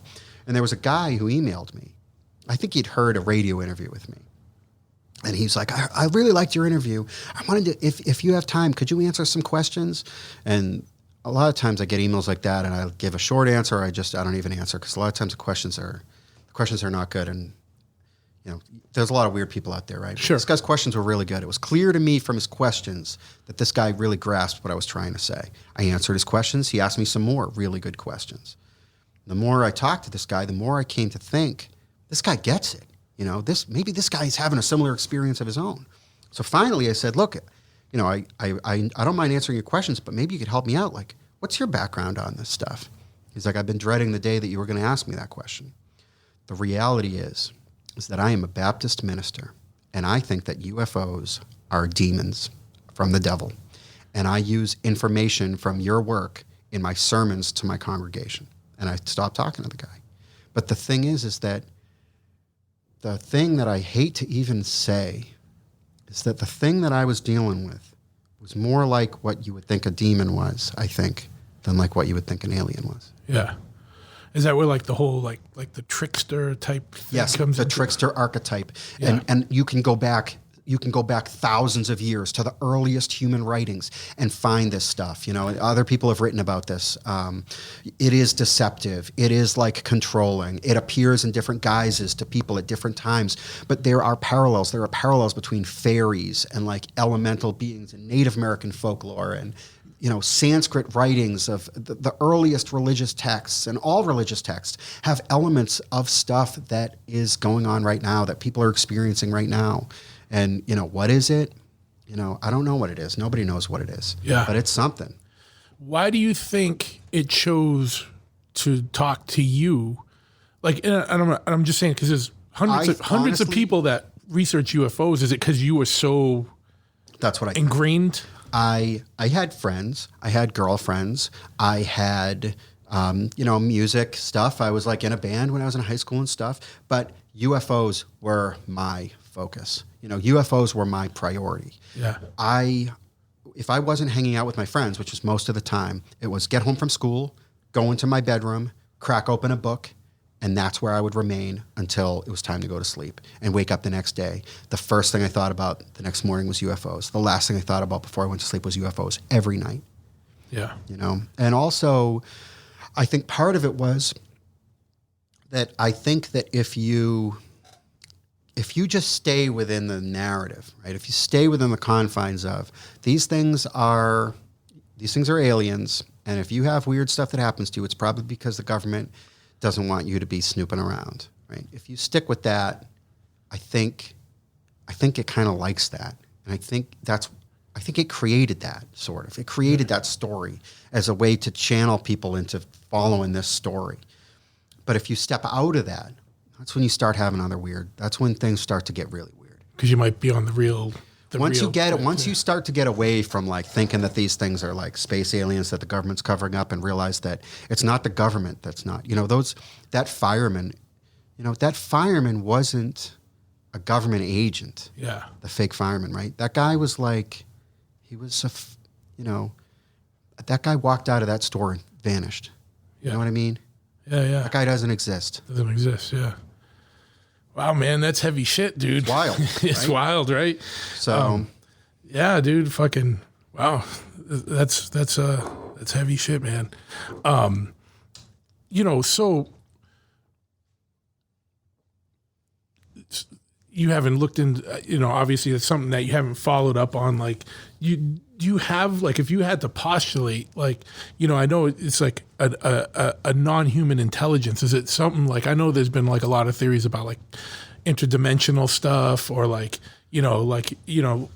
if you had to think about like off of not the beaten, but the alien government narrative, like, you have a Baptist saying it's demons. I know other people say it's other interdimensional stuff. Like, what do you have a gut feeling of what it was? The problem is that you get to a point where you're explaining a mystery with another mystery. Yeah, sure. UFOs are demons. What's a demon? UFOs are interdimensional. What the heck is another dimension? Yeah, sure. And it's like, that's it. That's the whole thing is, and the fact about me saying that it's a non-human intelligence based on this planet, that's like gut feeling stuff too. And I could point to evidence that suggests that, but in reality, there is no proof of any of this. There's no proof of any of this at all.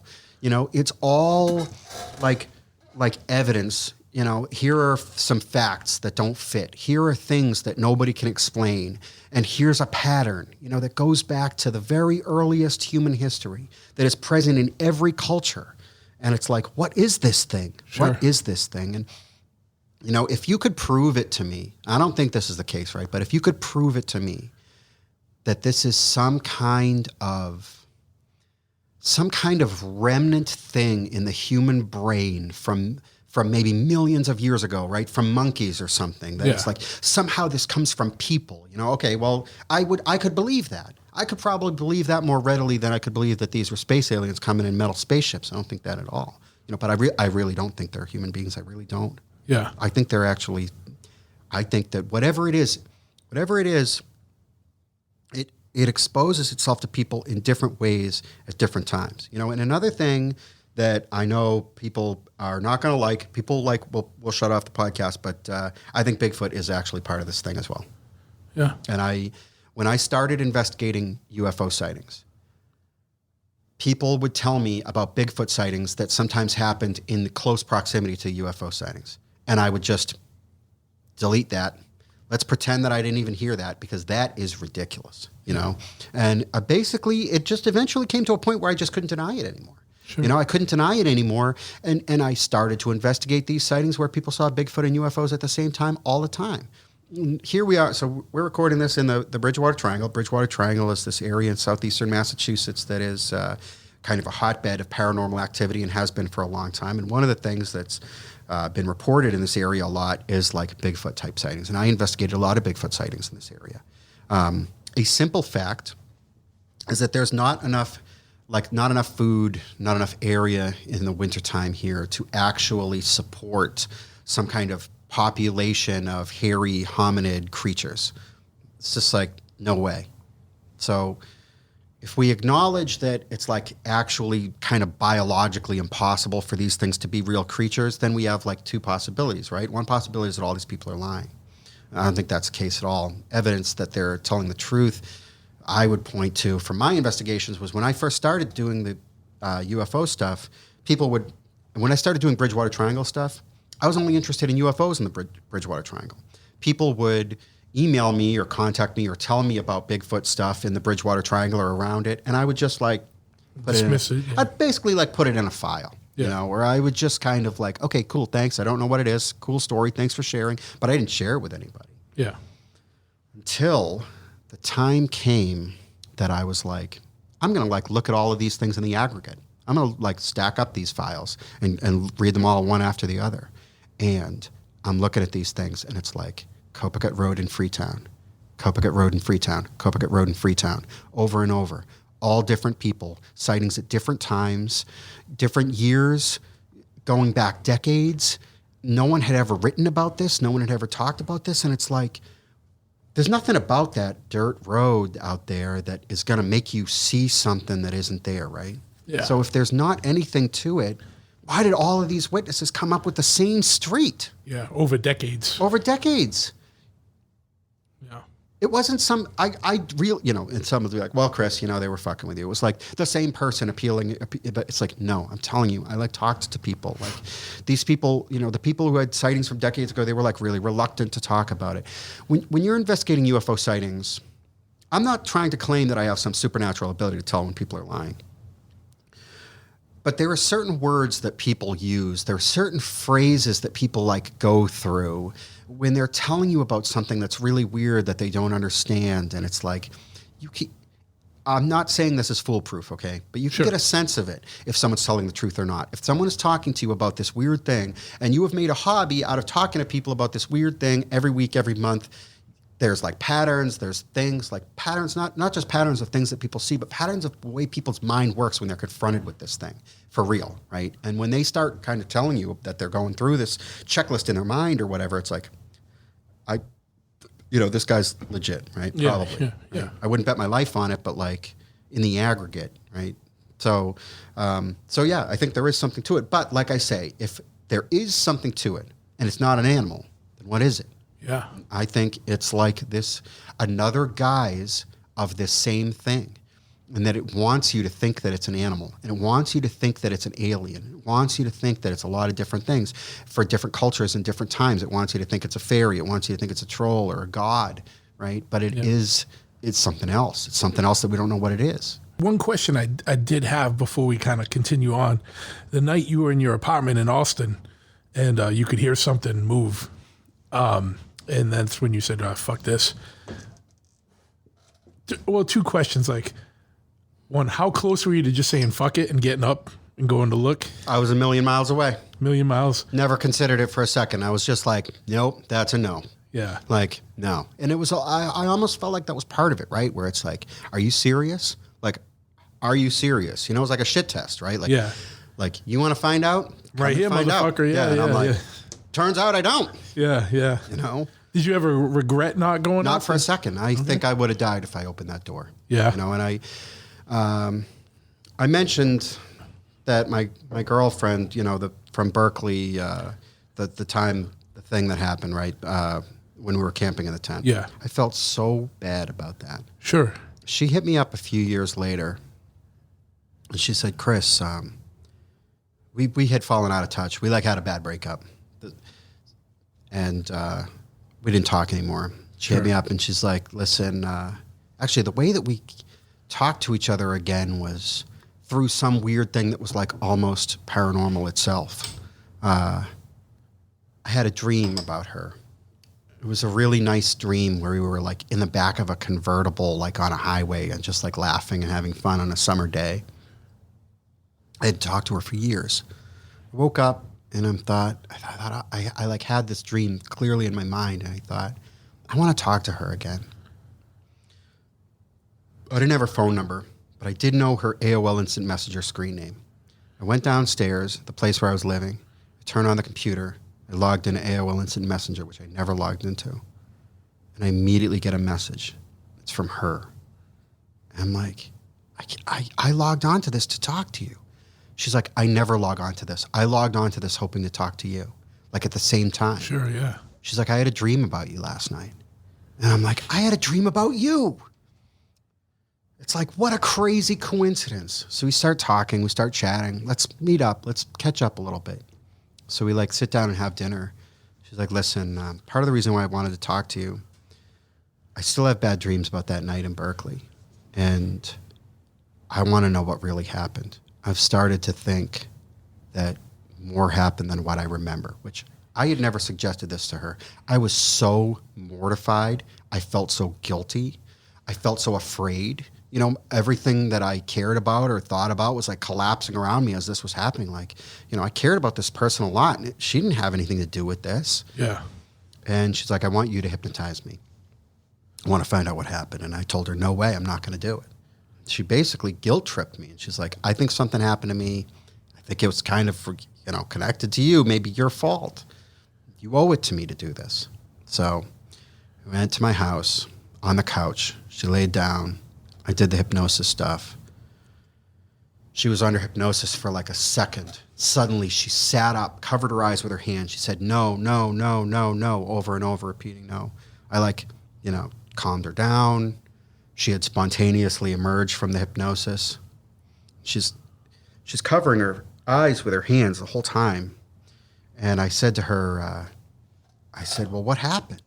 She's like, I don't know. I don't want to do it. I don't want to do it. I don't want to do it. I said, okay, we don't have to do it. I said, what happened in that 1 second? She said, well, I saw a bright light. And she turns to look at me, and her eyes are bright red bloodshot. Like, her eyes are super irritated, which is like a thing that anyone who's watched Close Encounters of the Third Kind knows is like associated with seeing the light from a UFO, right? And that's like the end.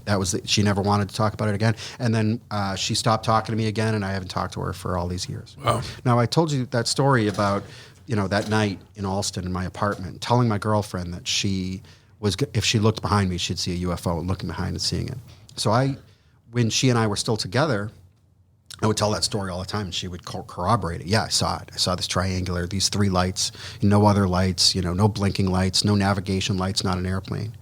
And we broke up, but stayed friends. And some years went by, and finally she said, you know what, Chris? I don't think that's what happened. I don't think there was anything there. I was just humoring you. There was like nothing there to be seen.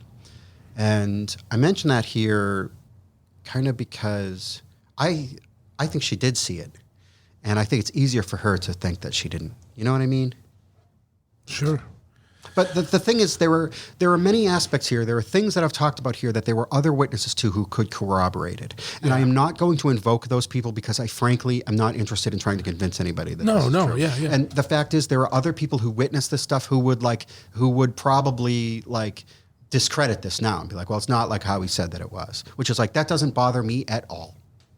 Well, you know, the thing is too, is like human memory is always, sure. You know, so like people like, yeah, I kind of remember something about that. I don't know if it was like this or whatever, you know, and so, yeah. You know. I mean, even just like, but what if the thing that you remember is like proof of some kind of non-human intelligence? Yeah. Or not proof, but like, if you really believe it, then you have to believe that your boyfriend was able to somehow basically control UFOs with his mind or track UFOs with his mind. And like, if you believe that you dated a man who tracked UFOs with his mind, what is your reality, right? It's like, you know, you either have to not believe your own eyes or, you know, or maybe your boyfriend was crazy, right? Or whatever. I mean, who knows? Well, there's just crazy things in the world that or with people that are unexplainable. Like even like the whole concept of like synchronicity. You both logged on at AOL. She ain't gonna deny that, or whatever. It. Like well, at the same time, after not talking for years, coincidences, they happen. Yeah, you know, but stuff like this, with regard to the paranormal stuff, it like still happens to me sometimes. Several years ago, so I used to do like lectures about UFOs and stuff. I haven't done any in a long time, but there was a guy who was doing like a conference about like monster Bigfoot stuff, and he had a he had access to like a recording studio. And he said, hey, I want to record some really, really short podcast clips that I can release on social media over time to build up hype for my conference at which I was one of the lecturers. So I told him, sure. So we went and sat down just like this, just like you and I are sitting down. And we just recorded where it's like, okay, let's do one about ghosts. Let's do one about UFOs. Let's do one about Bigfoot. Let's do one about the Bridgewater Triangle. And I did all this stuff. And then I thought they were just like the deal was they were just going to be released like social media, right? Yeah, sure. What he did was he actually he put them on a CD that he sold for a while. And I don't really discredit. I mean, I don't begrudge him this. Yeah. But if it had been pitched to me that we were going to do recording tracks for a Bridgewater Triangle CD, I would have like, I don't know, done some prep, right? Or like tried harder or whatever, you know. So this CD, he used to sell this CD, and it's like people have sold it. It's been out there for a while. I've actually never listened to it. That's the absolute truth. I think there's like some spooky music over it. I don't know. If the guy who made it is like listening, like I have anything against this guy, you know. I get it, right? But it was like not something I kind of wish my name wasn't on this thing. Sure. But but just like you said, it's out of respect. Like we're recording a podcast, you know what it's going to come out. It's like I would never package this and put a soundtrack to it and score it and then try and sell it. You know, it's a little shitty. The dude was a promoter who was like making money, like selling a product, and like I was working on a project with him, and like you know. I don't know. Paranormal stuff, you know, he recorded it, you know, it's kind of, I don't know, it's his recording. Sure, There's some overlap here with punk a little bit, right? Where it's like regular, like sort of ethics of intellectual property, like don't necessarily apply in some of these subcultures, right? Where it's like, you know, if I gave somebody shit for making a bootleg shirt of my band, like I would not do that. It's like, because I will bootleg your band. You know what I mean? And it's like, if the shoe had been on the other foot, I might have released a recording of this guy, right? Yeah. So, but anyway, I later got involved, and we'll probably talk about this or touch on it at least a little bit later, but I got involved in collecting arrowheads. And there was a guy who lived in my town who had been a history teacher in the high school where I went to school, but he was never a teacher of mine. I knew him when I was in high school. And I knew that he knew about Native American stuff in the area where I lived in Franklin. So I called on the phone the Franklin Historical Society, and he picked up the phone. He didn't know who I was. This was 12 years after I graduated from high school. Sure. So he didn't recognize my voice. He didn't know who I was. And I said, hey, look, my name's Chris. I'm like interested in Native American stuff.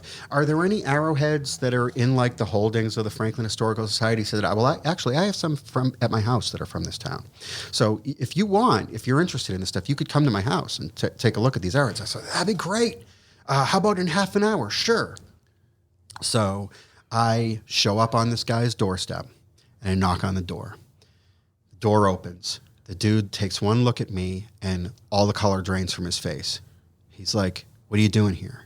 I'm like, I just talked to you on the phone. It's like about the arrowheads. He's like, that was you? He's like, Chris, I remember you from high school. I was thinking of you so strongly today, all day. I was just thinking about you, remembering like conversations that we had. He's like, he just gestures for me to come inside. He's like, come inside. I walk into his house and I hear my own voice. It's that CD. He's listening to it. I said, how are you listening to this CD? He's like, I think this CD is interesting. I listen to it sometimes because I was thinking of you so strongly all day. I put the CD on and then you show up at my house. You show up on the front, you knock on my front door. What are the chances? I said, where did you get this CD? He said, I must have got it from you when you were in high school. I said, I graduated high school in 1998 and the CD came out in like 2005. Where did you get this CD? He said, I have no idea where I got this CD. Yeah. It's like, what are the chances? Yeah. There's definitely, you know, the synchronicity stuff, the deja vu stuff, whatever. There's a lot of. I think there's some evidence that like we don't have an objective shared reality. I'm just going to come right out and say it. Like I don't really even know what is real, what isn't real, what this world is, what the nature of reality is. Obviously, I am not like a quantum physicist. You know, these are not things that I really think about all the time.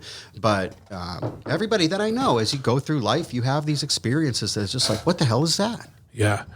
Here's a thing. You know, whether you want to talk about it or not. Have you ever experimented with any like psychedelic or hallucinogenic? I have never done any drugs. No. Okay. So like I grew up like mostly straight edge, straight edge most of my life, right?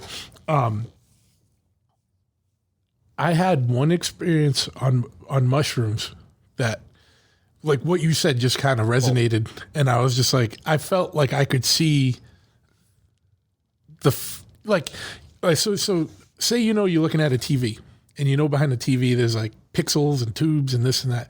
Like I felt like I saw all of that stuff that was behind reality. Well, a lot of people that I know, right, have done like a lot of like. Yeah, sure. I feel like if I did it, I would go insane. That's it. I just think it's not for everyone. It's not for me. I mean, I don't know. I don't want to know.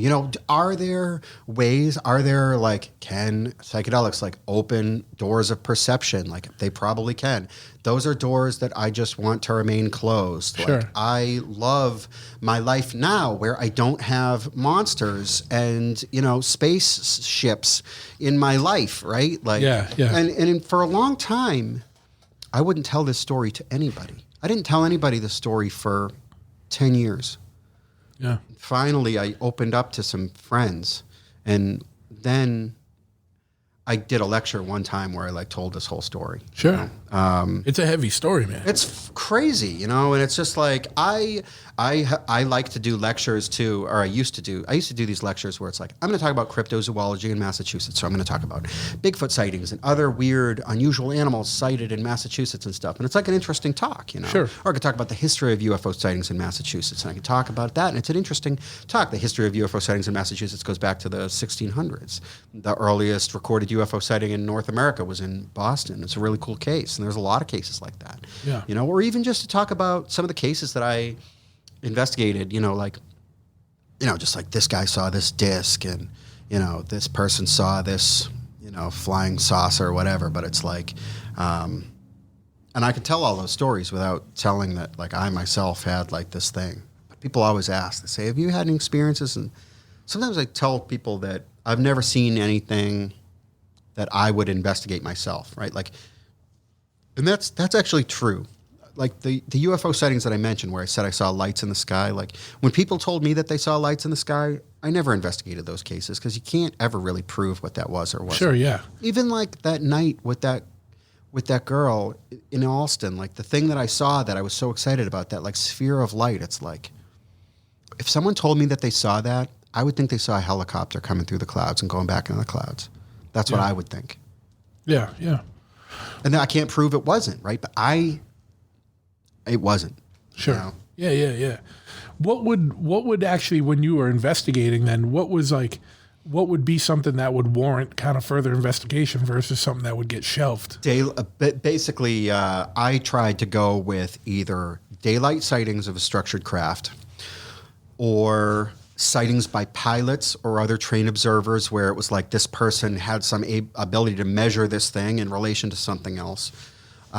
Or what I called high strangeness cases, like what I mentioned before, the guy with the bog song and When a Man Loves a Woman. That stuff was A+ material for me, sure. Especially at the end. When I first started, I was looking for the structured, what we call a daylight disc type of a sighting. I saw a silver craft, or I saw a black triangle during the day. That was the stuff that I really liked because I thought that was an alien spacecraft, And then later when I became more into the more, I don't know, what I think is more real aspects of it, then it was okay, this high strangeness stuff, the onboard stuff, the abduction type stuff. Yeah. And just a quick note about the abduction stuff to touch on something that I said earlier. I actually don't think that people are being kidnapped by aliens. I think that people who have that experience volunteered for it before they were born. And I think that because that's what they told me. I don't know what any of that means. I know it sounds absolutely insane. I'm not trying to convince anybody of anything today or ever, but I really think that there is some connection between us and this intelligence that people have. I don't know.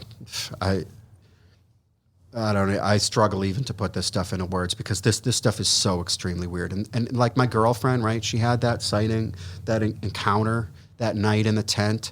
But I think that she and I dated because of this stuff. I don't actually think it happened because of me. I think we dated because she was this already, maybe. It was kind of like predetermined. Like, there's this, like, it would take me like a book the size of a dictionary to even begin to scratch the surface of this abduction thing. But I can't tell you a lot. When I would work with these people enough, it'd be like, I'm looking at my hand. They would say, I'm looking at my hand and it looks really strange. Okay, describe your hand. Well, it's an alien hand.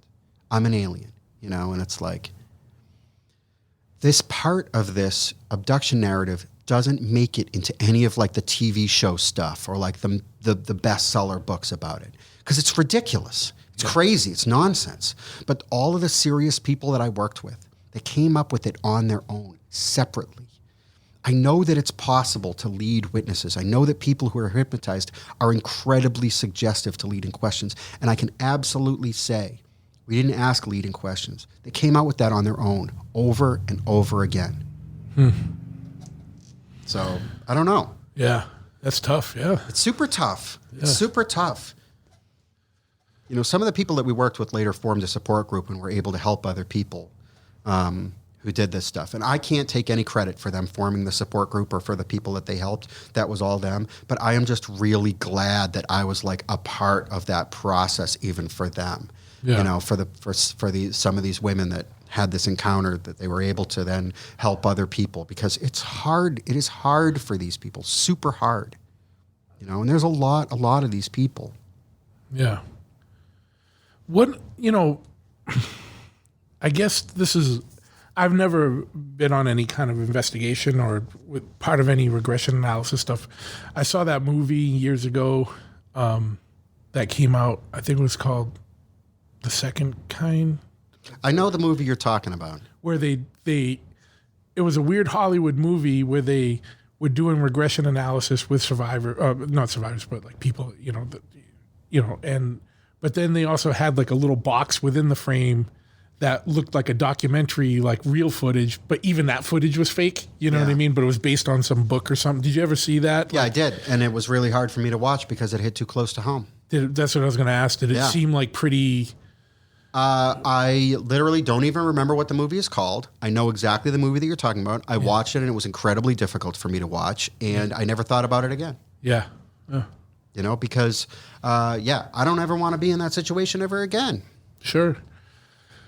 So, you know, and I know we had stopped and paused for a second right when you were kind of talking about the Bigfoot stuff. Was there anything about that we didn't touch on that we left kind of I mean, I could sit here and, you know, give you like a list by list catalog of like, UFO sightings that I investigated that were like associated with Bigfoot sightings. I think it would become very boring, you know what I mean? And anybody who's interested in that can find 100,000 sighting reports like that, on the internet with a Google search. But it's like, to me, that's almost kind of a litmus test, because I'm going to tell, you and everybody listening right now, the entire field of UFO study and investigation, in fact, the entire paranormal field, is full of absolute bullshit. It is absolutely full of charlatans, people who are promoting bad cases because it's like helps them to sell a book or whatever. And on some level, I actually don't begrudge these people this thing, but the people who are serious about this stuff, they're like, you never really hear about these people for the most part, because the shit that they're saying is so insane that no publisher is going to publish their book. Yeah. And so on some level, it's kind of like a litmus test when I talk to other people who are interested in UFOs, right? People who are serious, who like present themselves as ufologists or investigator or whatever. It's like, what do you think about the Bigfoot connection? And it's like, oh, I don't think there's anything. It's like, okay, well, you're like either not actually doing this stuff, or you're like denying it to yourself because it sounds ridiculous, right? Or they just didn't find their way to it yet. Like, maybe they will, because you were at that point at one point. Oh, absolutely, yeah. But I mean, like, look, I mean, I used to speak at conferences. I've done a lot of documentary interviews. Some of these documentaries, never get made, right? Sure. But like, you get flown out to go somewhere and you talk to people, and I meet other people in this field. I mean, I've met a lot of the so-called big names or whatever. which I am not one of them, obviously. I've never published a book. I've never published anything on my findings. I wrote an entire book about the history of UFOs in Massachusetts. Never been published. It's like literally written in a notebook with a pen, or loose leaf paper. I've never, and I probably never will publish this stuff. And I don't want to misrepresent myself either as being like some guy who's like, look, most of what I'm talking about is my life from more than 20 years ago now. Yeah. Right? Like, this isn't part of my daily life anymore at all. Sure. And I don't want it to be, and I get it. Like, there's a lot going on now with UFOs that's in the news. And I am aware of it. I follow it basically with a casual interest level. Yeah. Right? Yeah, but I'm not, like, doing this stuff anymore. Yeah. Is that why you don't publish the book? Because you didn't just... I don't... Look, I'm telling you, it hurts when you put time into something because you read a book about it and you thought that book was real, and then you actually get the original case file with the original witness interview transcripts and stuff, or the tapes even, and you listen to it and it's like, that's not what the book said at all. Yeah. And it's like, fuck. Yeah. Because, I did... I'm not going to say specific TV show names, but I've been on some like various TV shows. Yeah. And I swear to God, if I told these people that I had proof that Christopher Columbus was an alien, I'd get my own show. That's what they want you to say. Yeah. And sure. the people who will get close to saying that, the people who will get close to towing that line, they get more time on the show. Yeah. And they get more attention. And those people probably have a book to sell. Sure. And they sell more books that way. You know what I mean? Yeah, it's an industry. Yeah, it is an industry, and like you're not gonna sell a book telling people some kind of narrative that even you don't understand. But if you can package up something nice and neat where UFO aliens from space are abducting people to harvest their DNA to make alien-human hybrids, like that's pretty easy to understand. That's a pretty standard science fiction plot line. That's gonna sell. Yeah. But that's like not how it is. Sure. What how I first heard your name in the paranormal world was through that Bridgewater Triangle documentary, and you kind of talked about some Bigfoot stuff, some UFO stuff. Like, what else have you kind of come across? Like, have you done any other general type of like research out in the general? What's kind of some of the more serious or like kind of compelling or like strange stuff that you've kind of encountered or seen out there? Well, I really, the Bridgewater Triangle is like a real near and dear to my heart subject. I started interviewing people in the Bridgewater Triangle in 1996. Okay. So right around this. It was in 1993 that I got started with UFOs. In 1996, it wasn't too long after, there was an article in the Boston Herald with a guy named Joseph DeAndrade who was really instrumental in recording a lot of this information. That's the guy that was like, he had drawings and everything. Yes, he did. Yeah. The Bridgewater Triangle concept was created by Loren Coleman, who's a cryptozoologist, in his book Mysterious America that came out, I think, in 1978. And then he collected a lot of really compelling material. He published his book, and then Loren Coleman, he continues to do his investigations and stuff, but he doesn't like live here. He didn't focus on this area. It was just one of a lot of different areas that he was interested in. But you've got this guy, Joseph DeAndrade, who lived in Bridgewater, who created this like paranormal investigation organization that was mostly just like him or maybe him and a friend.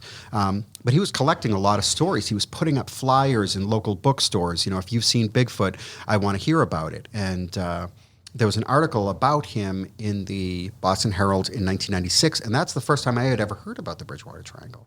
And so I came to Bridgewater, I met with him, I joined the Paranormal Investigation Organization, and at first, as I say, I was only interested in the UFO stuff. But eventually, I couldn't dismiss the fact that, take a place like, Assawamsett Pond in Lakeville, right? You've got UFOs that are seen over the pond. You've got these weird Native American ghost stories like abounding around the pond. You've got weird footprints that are being found in the farm fields near the pond, or like Lake Nipponicket in Bridgewater.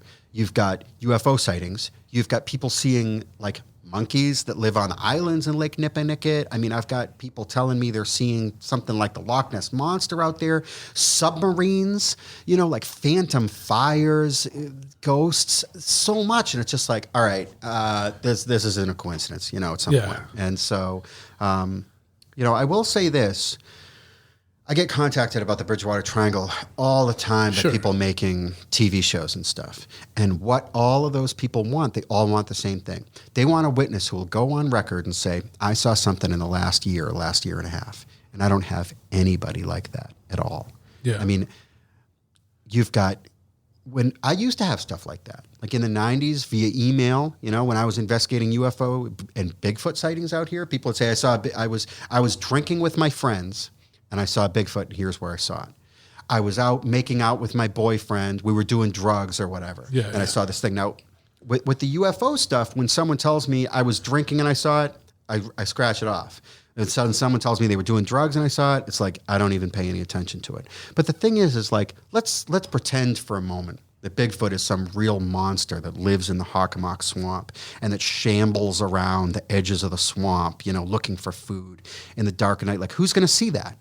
Your like local upstanding businessman is like asleep. Yeah. Your regular like family people are in their regular family homes, but like kids like at the drinking spot are going to be the people who are going to see it if it's real. Sure, yeah. So I would follow up on those cases with the Bigfoot stuff, and I would find, areas where it looked like something had passed through. I mean, I found some evidence that later turned out to be not evidence. I mean, it's a long story, But, I don't really have that stuff anymore. I have some occasionally from time to time. And part of that, yes, is that I'm not really like super active in this stuff anymore. Sure. But another part of it is something that I've seen repeated over and over and over again, where when investigators move into an area, like seriously, the stuff stops happening.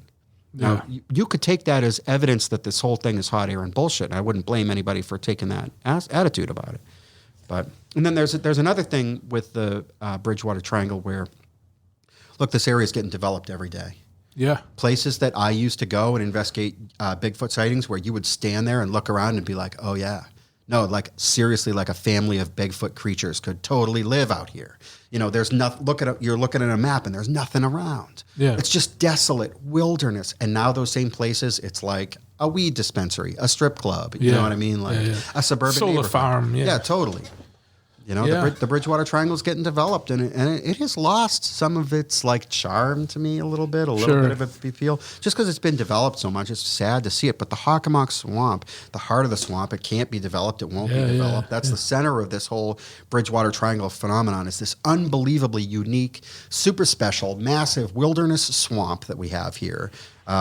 Which was occupied, the edges of it were occupied by prehistoric people tens of thousands of years ago through to King Philip's War period. And there's just crazy folklore about this swamp that continues to this day. And I mean, I don't care who you are. If you go out there to the swamp, there's ways you can access it.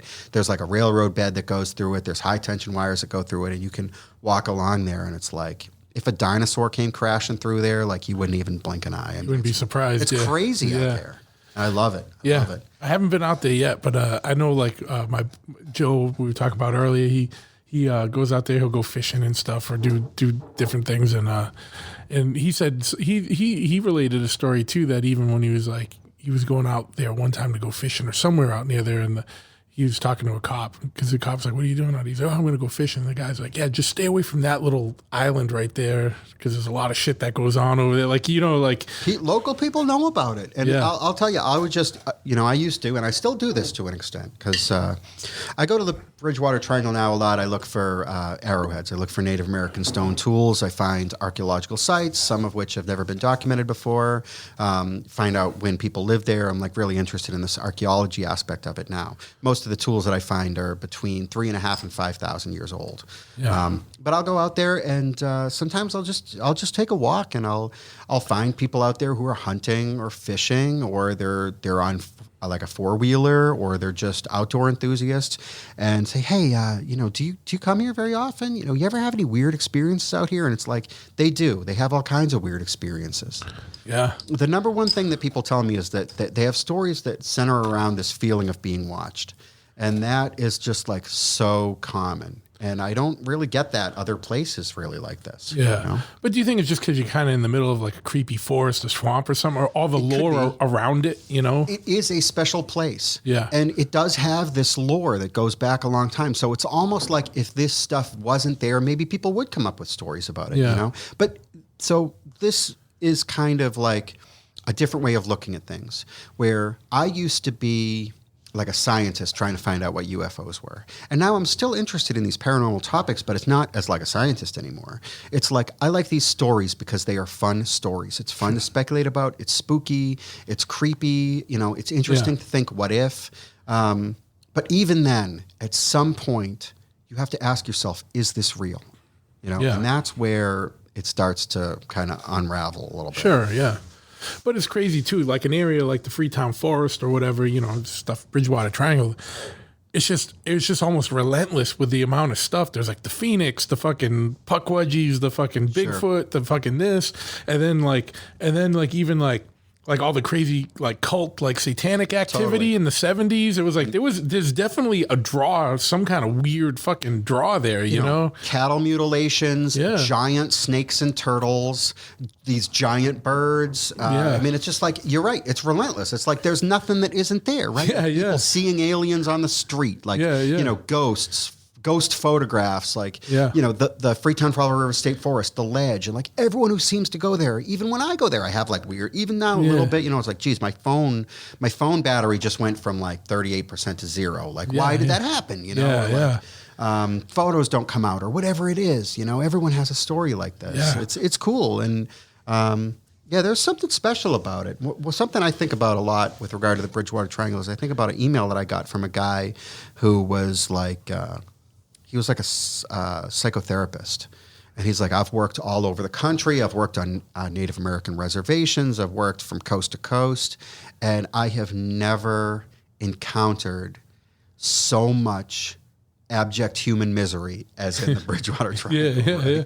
It's like, I don't know, you know, there's something weird going on. Sure. I think there is.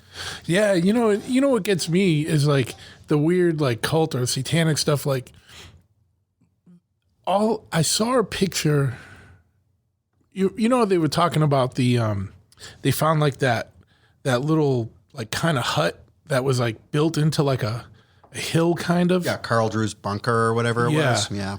That was the only, like, I literally saw a picture of that and my hair, like, stood up in the back. Like, and especially when they were, like, you know, they found, like, a child-sized, like, stool in there and stuff. And I was like, well, look. That's just, like, creep factor. That's human creep factor to me. You know what I mean? The Freetown Fall River State Forest has all kinds of, you know, they find bodies in there because of its proximity to, like, Brockton and areas of, like, gang activity and high crime and stuff. And, you know, there's a guy who's in prison now for kind of a 80s satanic panic, like, series of murders. And it's like a lot of people think he's innocent.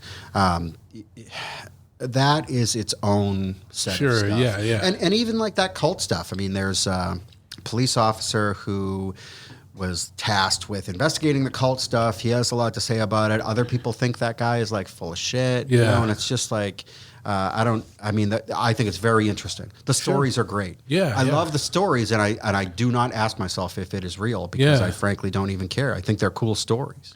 Yeah. I've never, you know, with the COVID stuff, my gym was shut down for like 3 months. I live in Freetown. I was going to the forest every day, and I was just having pleasant hikes and being at peace. Like, but you know, it's during the day, and I'm on major routes, major trails. The only thing that's ever happened to me in the area was coming home one night, and I know this sounds like 3 a.m. type of thing, but I was coming back. It's probably on Chase Road. You know where like those farms are, like the old farm on Chase Road, like You know, and there's an old cemetery. I was coming. It was like 3 a.m. And for everyone that knows me, I wasn't fucked up. I wasn't drunk. I was pretty sober. Well, I was really sober. I wasn't. And I was coming home. It was like three or so in the morning, and like literally 2 orbs shot out in front of me, like little danced in front of my windshield for a second, and then took off. Cool. And I was like, I like literally stopped. And I like backed up, and I was like moving the truck because there's no one on the road. And I'm like, all right, if I moved like the angle this way, am I seeing any weird light reflections? But like the way they moved, it was like they shot out and they kind of danced around in front of the windshield like that, and then just That's cool. Took off across the street. It's the only thing I've ever saw, any weird thing that's ever happened to me. How long ago was that? Within maybe like a year ago. That's cool. Yeah, so see, and I've collected stories like that going back to the 1970s. Yeah. So that's something that has gone on here for years. It's still going on. There is still paranormal stuff going on in the Bridgewater Triangle for sure. Yeah, it's just, and people, swamp gas, whatever. I'm like, I don't think so, man. I wasn't in a swampy area. I was like on a main road. Like, what is it? You misidentified a moth, right? Like what is the counter? Some kind of unknown form of lightning. I mean, you have to stretch, or you're lying, right? So it's like these are the choices. I get nothing from lying about that. You know what I mean? That's the same the stuff I'm talking about. Yeah, it's exactly. Like I've got I don't enjoy like telling some bullshit lie to people. For no reason. And I know you said you're kind of only following things like in a more fun type of manner now. Before we get onto other stuff like archaeology or whatever, but like, what do you think about some of the recent developments in like the UFO stuff where like, a month or so ago, the Pentagon is like, well, we do admit that there are things that we can't explain. And they've kind of officially admitted the existence of UFOs, under the guise of like, not saying what it is. But then recently, like just like in the last week, there was something from one of one of the contractors or whatever was saying, we definitely have something that was not made here. Sure, I did see that. I don't know. I guess I'll believe it when I see it. I've seen these tantalizing stories from the government for a long time.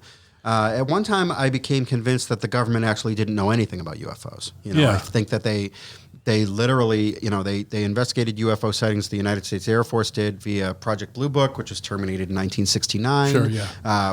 After the Condon Report on Unidentified Flying Objects, I think it come out a University of Colorado study that just concluded that these things aren't a threat to national security. And I basically came to take the government almost at like face value, where it's like, all right, well, they literally investigated these things for decades and figured out that they couldn't figure out what they were, but they weren't a threat to national security, so they moved on. Yeah. But I will say the government uses UFO sightings as cover for their own weird shit. Sure, of course, for their aircraft stuff. And it seems like that would make sense. Like, I mean, there are documents, declassified documents, where they talk about doing this. Yeah. Where it's like, a weird aircraft was discovered or was seen. Well, it must have been a space alien. When in reality, it's them trying out their black budget projects, their drones and stuff, their unmanned vehicles. And so I almost think that if UFO sightings came to a complete halt, right? If UFOs, whatever they were, totally ceased, then I think the government would make fake ones. I really do. Yeah, it's crazy because, like, obviously you've probably seen the footage that was taken by the naval pilots and stuff. Like, yeah, just interesting. The photo is compelling. The video is compelling. The thing I would say about that is, like, the way that thing looks in the video. I investigated some sightings in the 90s that were taken with camcorders that had similar like resolution. Shapes. Oh, yeah. Well, it had some similar resolution for sure, but the shapes were similar. And eventually I came to find out that these were basically videos made of stars and planets. And the apparent shape and structure of these things was caused by the light reflecting inside the camera itself. And what you were actually seeing is like a reflection of elements inside the like focusing thing of the camera. Sure. And I'm looking at that Navy, released video, and it's just like, I don't know, it looks like it was taken with a potato. It's got this shape to it that is, to me, very reminiscent of these camera internal reflection videos that I kind of discarded in the 90s. So I don't know. And that's, kind of like, not to harp on this, but that's kind of what freaked me out about those orbs, because, like, I've taken pictures before, and you'll see orbs of light in your photos. I've never seen anything like, it's just pitch black, and there's two fucking glowing white balls going like this and then taking off. Like, like dancing and then... Like, a lot of those still photos with the orbs, it's like dust. It's just dust. But it's like some of them probably are not. I've taken some photos that have really weird lights in them that I can't really explain via, as dust or as reflections or lens flare. These were things that I learned about as a UFO investigator. What do they look like? In what ways can this appear? What causes these things? Yeah. How did you get involved with the Ancient Aliens TV show?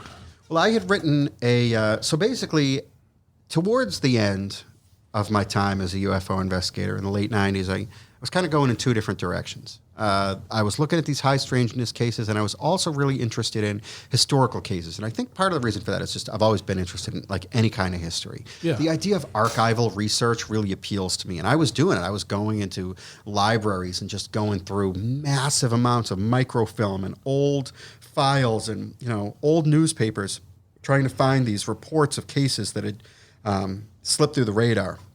Basically, for people who aren't UFO buffs themselves, the modern era of UFO sightings began in 1947 with the UFO sighting over Mount Rainier in Washington by a pilot named Kenneth Arnold that was very widely reported.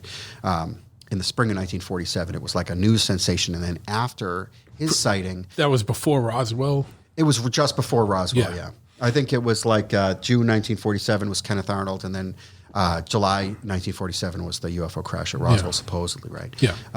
So this 1947 thing, UFO sightings have kind of continued unabated, more or less, depending on who you talk to or how you want to categorize this to this day. But I became really interested in UFO sightings from before 1947, in which there were a lot. So I did a lot of research on that, and there was a UFO sighting in Boston in 1638, I believe, that has very strong parallels to modern so-called abduction cases and kind of high strangeness cases of today. I mean, it's the wording obviously is these people are describing this stuff with the vocabulary of the 17th century, but they're describing something that sounds like a UFO with landing gear.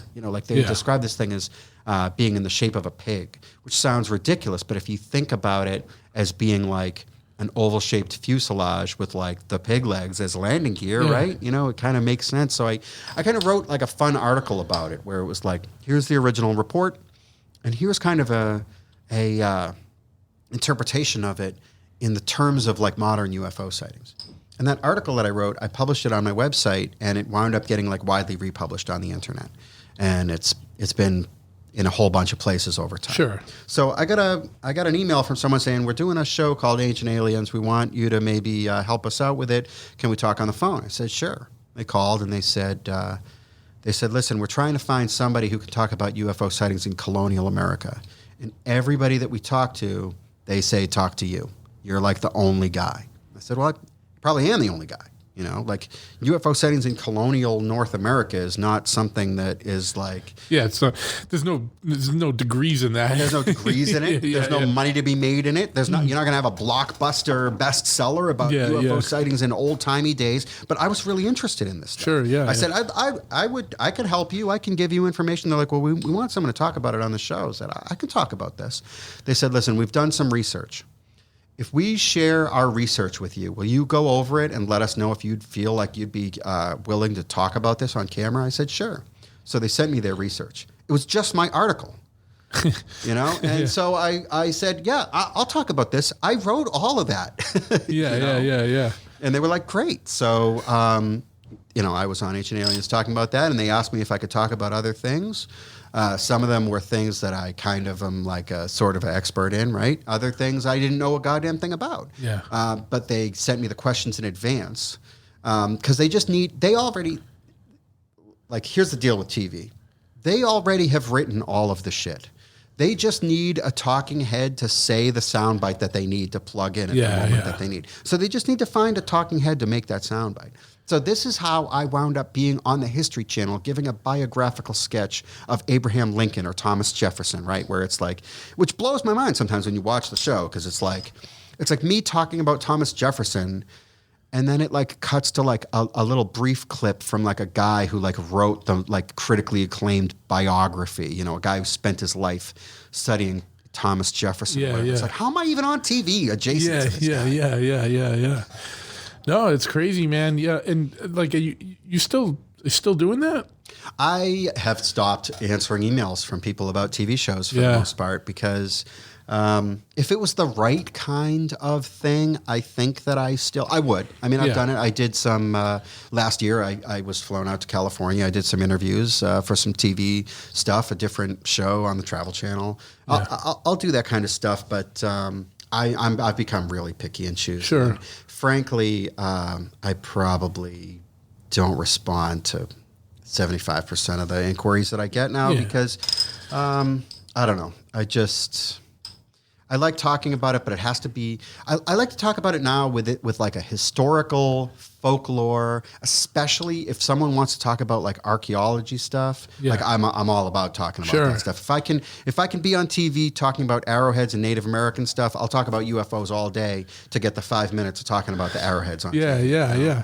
Now, what but I definitely want to get over to that. But as far as like historical colonial American UFO kind of things, like what have been some of the main kind of highlights or like some of the hardest hitting ones for you that you've come across? Because I know you see that stuff all the time, like even in like, you know, all over the country you see stuff. Like sometimes it's not the colonial stuff because that we were the only ones around back then, but you know, but like even in old Texas, like 1800s, you hear about stuff or whatever. But like, what have been some of the more New Englandy, like colonial, like revolutionary or pre-revolutionary war era, like stuff that there's so much of it. Is it really? When you're looking at the annals of this stuff, which few people ever really look at, right? Because it's like almost boring in a way to try to read, the chronicles of the first governors of Massachusetts Bay Colony and stuff like that. Yeah. You know, but when you go through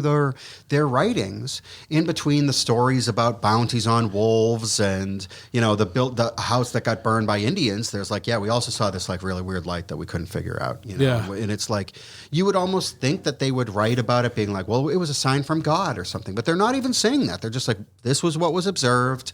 It was reported. We don't know what it was. Just write it down, moving on. Yeah. And it's very similar to modern UFO type stuff. It's crazy, huh? Yeah. And then, of course, later, you've got these like airship waves in the late 1800s and then again around the turn of the century in the early 1900s where you've got these massive sightings where dozens or hundreds of people are seeing these phantom airships over Massachusetts. And you read the newspaper articles and it's like, oh, someone's going to admit what it is. Someone's going to step forward and say that they're flying these things. There's some incredible inventor who's been showing off his invention and we're just waiting for the other shoe to drop. And then it never does. Yeah. It's fucking crazy. I do watch, I haven't watched it recently, but I did watch that show Ancient Aliens for a while. And one thing I always liked was when they would go back and show like artwork from different times in history. Like I'm talking about like, Renaissance paintings or, like things like that. I'm not talking about like, Aztec and Mayan stuff.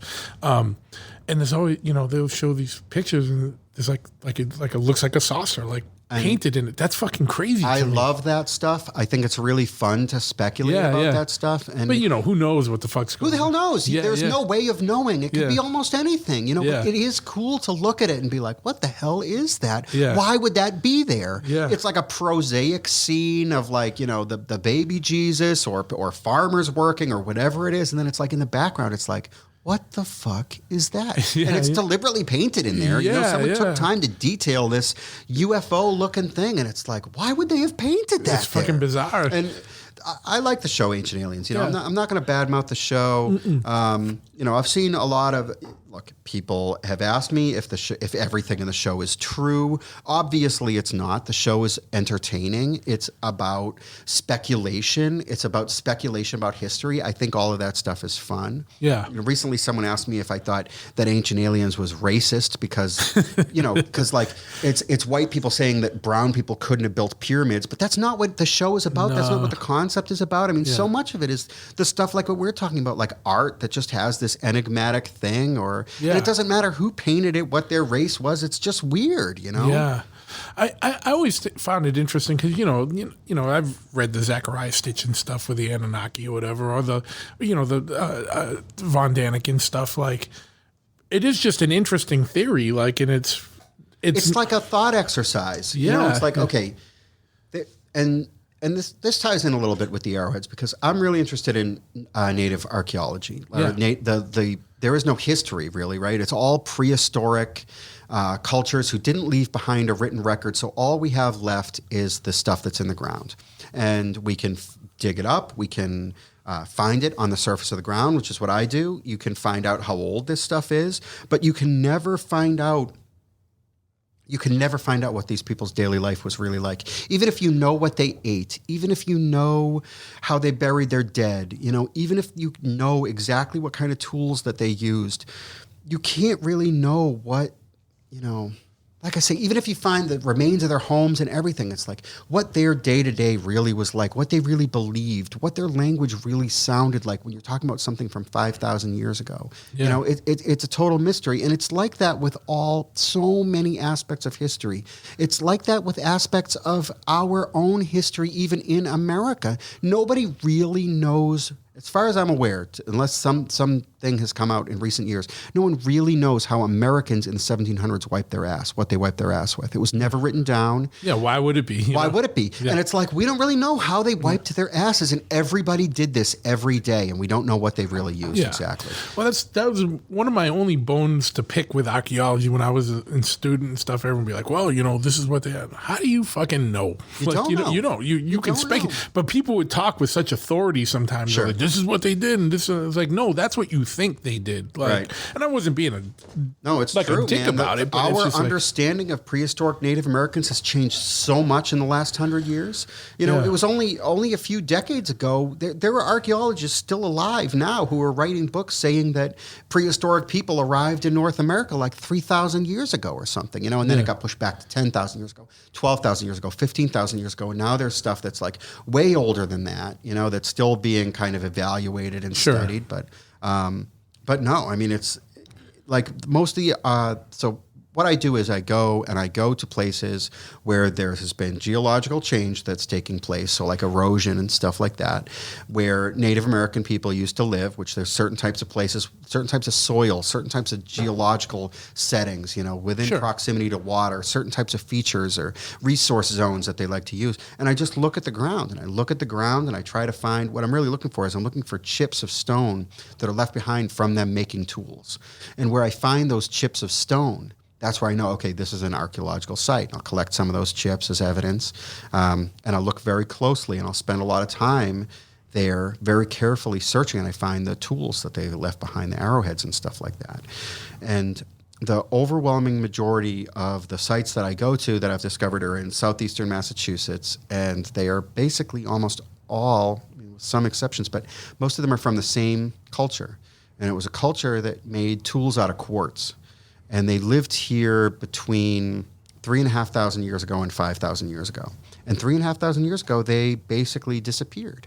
And they were replaced by other people that may have come from a different part of the, what is now North America. And they had a totally different lifestyle. And they lived in different places. And they ate different types of food. And there were much less of them, much fewer of them.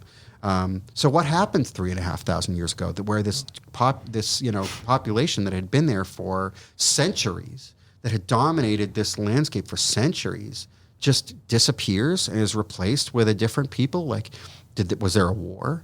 Was there a famine or a plague or what? Yeah. And no one will ever know. Yeah. My uncle lived in Little Compton, Rhode Island, and he lived across from a farm, and he would just go out there. He had a massive collection of arrowheads because because they're tilling the soil and stuff all the time. So stuff would just turn up all the time. He had everything. He had a huge huge collection of arrowheads and musket balls. Wow, that's really cool. And it's like, and he never stopped finding stuff. He moved eventually, but the whole time he was there, he'd just go, I'm going to go walk the farm, and he'd always come back with something. That's really cool. I have a friend who does metal detecting, and the stuff that he finds is really cool. Revolutionary War era stuff, lots of 18th century stuff. I mean, shoe buckles, musket balls, old flat pewter buttons. And it's just, there's tons and tons and tons of this stuff, and we step on it every day. I mean, where we're sitting right now, the highway that goes by this place was almost certainly a road in colonial times. In fact, there's a spot that's probably 2 miles away from where we're sitting right now where I have stone tools from there. Yeah. Yeah, and it's just it's crazy how much is just in the ground. I always thought archaeology was cool, but you need a lot of patience. I wanted to pursue archaeology as like a career, even after. So I never actually went to college. I graduated from high school after having been kicked out of high school because I was like a punk who was angry and creating problems for everybody. I did wind up graduating from high school, and then I thought, okay, well, I'll go to college eventually, So after I was out of high school for a few years, I started really looking seriously at archaeology. And I think there was like one specific thing that made me want to not be an archaeologist. And what it was they were doing, I think they were constructing a new parking lot at like a university near here. And the area where the parking lot was going to be was an area that had proximity to wetlands and had a lot of other aspects of it that made people think it's very likely that this was a Native American habitation site. So they gave a call for basically applications. Send in your resume. We need to do an archaeological survey of this before we destroy it forever. And the resumes were posted publicly. And you could look at them and see them. And I remember looking at one, and it was this guy who had done tons of digs. His experience was unbelievable in archaeology. I mean, he had written a whole bunch of papers that were published in a variety of different peer-reviewed journals. He had contributed to an archaeology textbook. You know, he had all of these certificates. He had worked in all of this stuff. And then at the bottom of the resume, it's like work experience. And it's like 1996 to present, package handler, FedEx. And it's just like, fuck. Yeah, man. If you, the problem with a lot of these disciplines is if you don't want to play the game in academia, there's not a lot of a lot of options out there. Hence why I'm running a tattoo shop and a motorcycle shop, dude. You know what I mean? Like, it's like you got to pay the bills. Yeah. You know, it's like archaeology is cool, but like I didn't want to go to school. I mean, this guy had like, you know, all these degrees and stuff. Like the amount of money that this guy had spent to be an archaeologist, and he was like busting his ass moving boxes around, you know, with high school dropouts, and it's like, I don't know. And another, similarly, I looked at doing antique textile restoration. I collect old clothes. I collect like World War II uniforms and stuff. I'm really, really interested in the material culture of previous generations. I'm really interested in textiles specifically.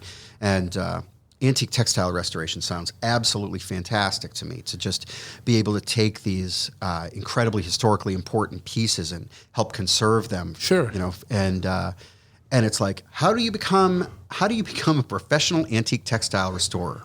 You can go to college for 4 years or for 6 years, get a degree in get a degree in textiles, right?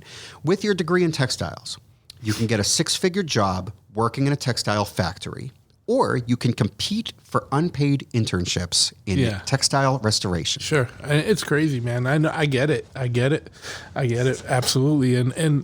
And, you know, we talked, you know, before, I had a little pathway in anthropology that I had to leave because it was like, there was no way to survive on it, you know? Sure. And it was like, you know, so it was like, oh, well, you know, and then I just do the medical stuff and, you know, and then got out of that too. But I've got like a really sweet situation now. I work part-time only. I work with my dad. He has his own business that my grandfather actually like built up starting back in 1952 or something, where we repair machines that do induction heating. So it's for like brazing, soldering, annealing, heat treating and stuff. It's basically uses an electromagnetic field to make metal hot, red hot, isolated area really quickly. And I actually wish I had started working for him back when I was in high school, because I could have learned so much more. Sure. But I only work part-time, and then the rest of my time I like have a million different side hustles, you know, where I like get a little bit of money here and there. But it's great. It gives me the flexibility to do the stuff that I want to do, to pursue my own interests and passions. And there's a lot of stuff that I'm interested in that I am able to get like a little bit of money from. Like I fix typewriters. I fix up old cameras and sell them. I can like fix and sell vintage fountain pens and stuff. I'm really interested in all that kind of stuff. So, you know, there's always I'll make a little bit of money here and there doing that stuff, and it adds up. Yeah.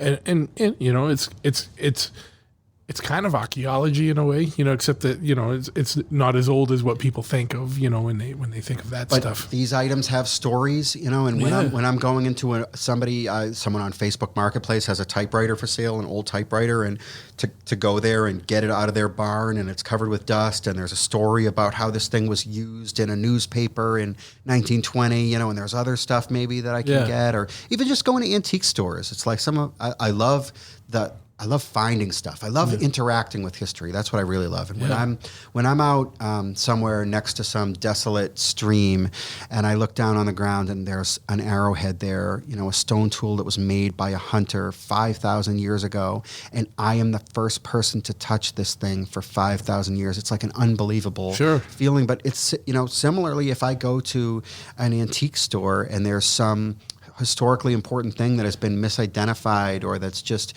kind of lost in the shuffle with a table full of knickknacks, but there's one thing there that's from the Civil War, or even from World War I or something, I love that experience. Sure. What's been kind of one of your best finds in that type of way?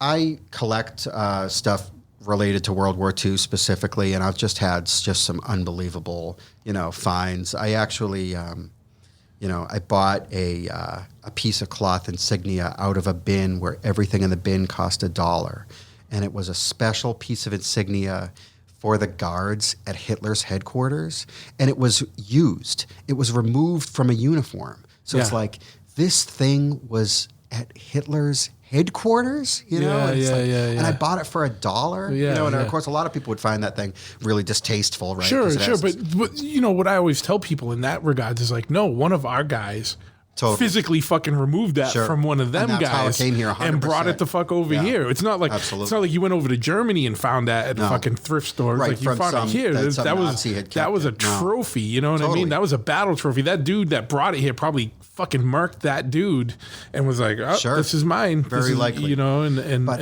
I mean, it's unbelievable what GIs brought back after World War II. Of course, yeah. I have whole sets of maps that I bought. I have a whole set of maps that I bought from a specific military unit that was involved with radar tracking of American bombers and American military activities. It was like a German unit, right? But it's like these maps are an incredible piece of history, that show day to day what the situation was on the ground for these people. And it was just like, I got it out of a bunch of crap, random papers. And it's like, sometimes I get kind of, I don't know. Sometimes it's easy to think, okay, all the knowledge in human history is on the internet, right? But it's not.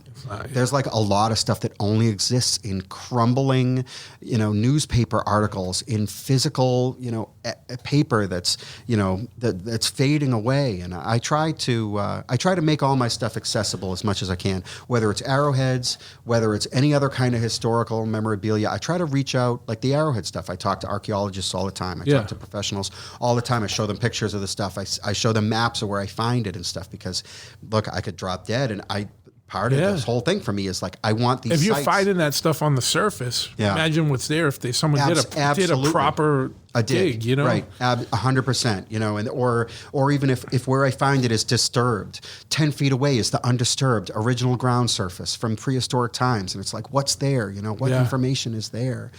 I'll tell you, I've got archaeologists that I talk to, retired archaeologists, who were telling me to dig stuff up. They're like, I'll show you the maps, go dig it. It's like graves. There's information there, I never, ever do. I've never dug. Sure. It's just because archaeologists aren't, there's no one interested in that, or there's just so much. Things have all changed, and what archaeologists will do now, a lot of them, they have their reasons for doing this, but they'll go and they'll dig a few test holes, and they'll find a few arrowheads, and they'll figure out who lived in a particular area, what culture lived there, and when they lived there, and then that's it. They're done with it. Yeah. Right? But obviously, there's a lot more there. Sure. I think part of their rationale is that if they just leave that stuff in the ground, that future archaeologists who have better technology will be able to come. But the reality is, I see known sites that I know that are in the state files getting bulldozed every month. Yeah. Half of all the archaeological sites in Massachusetts are destroyed every 10 years. Sure. And it's like, there's a lot of sites that I have collected arrowheads at where probably the only record of what was there is in freezer bags in my house of stone chips and flakes and some tools or broken tools. Yeah. And everything else has been bulldozed into oblivion because now it's a shopping mall or whatever. Yeah, yeah. And I think in those cases, I get, and that's always been a tenet of archaeology, is don't dig the whole site, because leave it for people down the future when they have better methods. I get that. And I always thought that was kind of a noble cause. Sure. But at the same time, if they're going to be if they're going to be fucking bulldozing it to put a fucking parking lot for a fucking Walmart, get in there and get everything. I agree. You know what I mean? Get in there. There's so much development happening all the time. Sure. You know, and it's just, there's a lot of stuff that's just getting destroyed. I mean, I can't tell you how many times I've found arrowheads, you know, within sight of a new foundation going in or something. And it's like, okay, maybe those arrowheads aren't going to necessarily be destroyed, but the context is destroyed. Yeah, the features that they were a part of, the hearths, and the post holes. The only time they'll stop is if it's some kind of burial ground, and then you got to be lucky. Yeah, if the bulldozer operator and the person doing it are honest, and they see, there's money in all of this stuff. You know. You don't want to be the guy that holds up production, you know what I mean? And there's a $1 billion subdivision going in, and you've got a skull in your bucket of your excavator, and it's up to you. What do you do next? Do you tell someone, or do you bury that thing? Yeah, you know. Sure. Yeah. Hey, you know, one of the other things I know that you were interested in for a while, I don't know if you're still doing, was stone structures. I'm definitely into that stuff big time. I mostly got into that stuff right after the UFO stuff, right after I got out of doing the UFO stuff like almost full time. And part of the reason for that, so what we're talking about here is we're talking about above ground stone structures that are in New England. They're all over New England. A lot of them are like stone chambers. So it's like you go into a little hole in the earth and then you're in sort of a man-made cave underground. But there's all kinds of structures. There are walls, there are stone piles. Nobody knows for sure who built them. Nobody knows how old they are, other than that they are extremely old. And there are lots and lots of these things. Yeah. So when I kind of turned away a little bit from UFO investigation because it got too intense, I did miss that feeling of investigating a mystery. I miss that feeling of, you know, studying something that was enigmatic, you know, and puzzling over it. And these stone structures really kind of filled that void for me in a lot of ways. And of course, unlike a UFO, which you can't ever have in a laboratory or reproduce, if I go see a stone pile and then I go back there a year later, that pile is still there, right? I can continue to learn from it. It's a lot easier to deal with in that way. But I mean, there are so many miles of stone walls in New England. It's crazy. And we're basically told that all of these things were built between 1620 and 1800 or something, when they started making wire fences or whatever. But I don't actually think that's the case at all.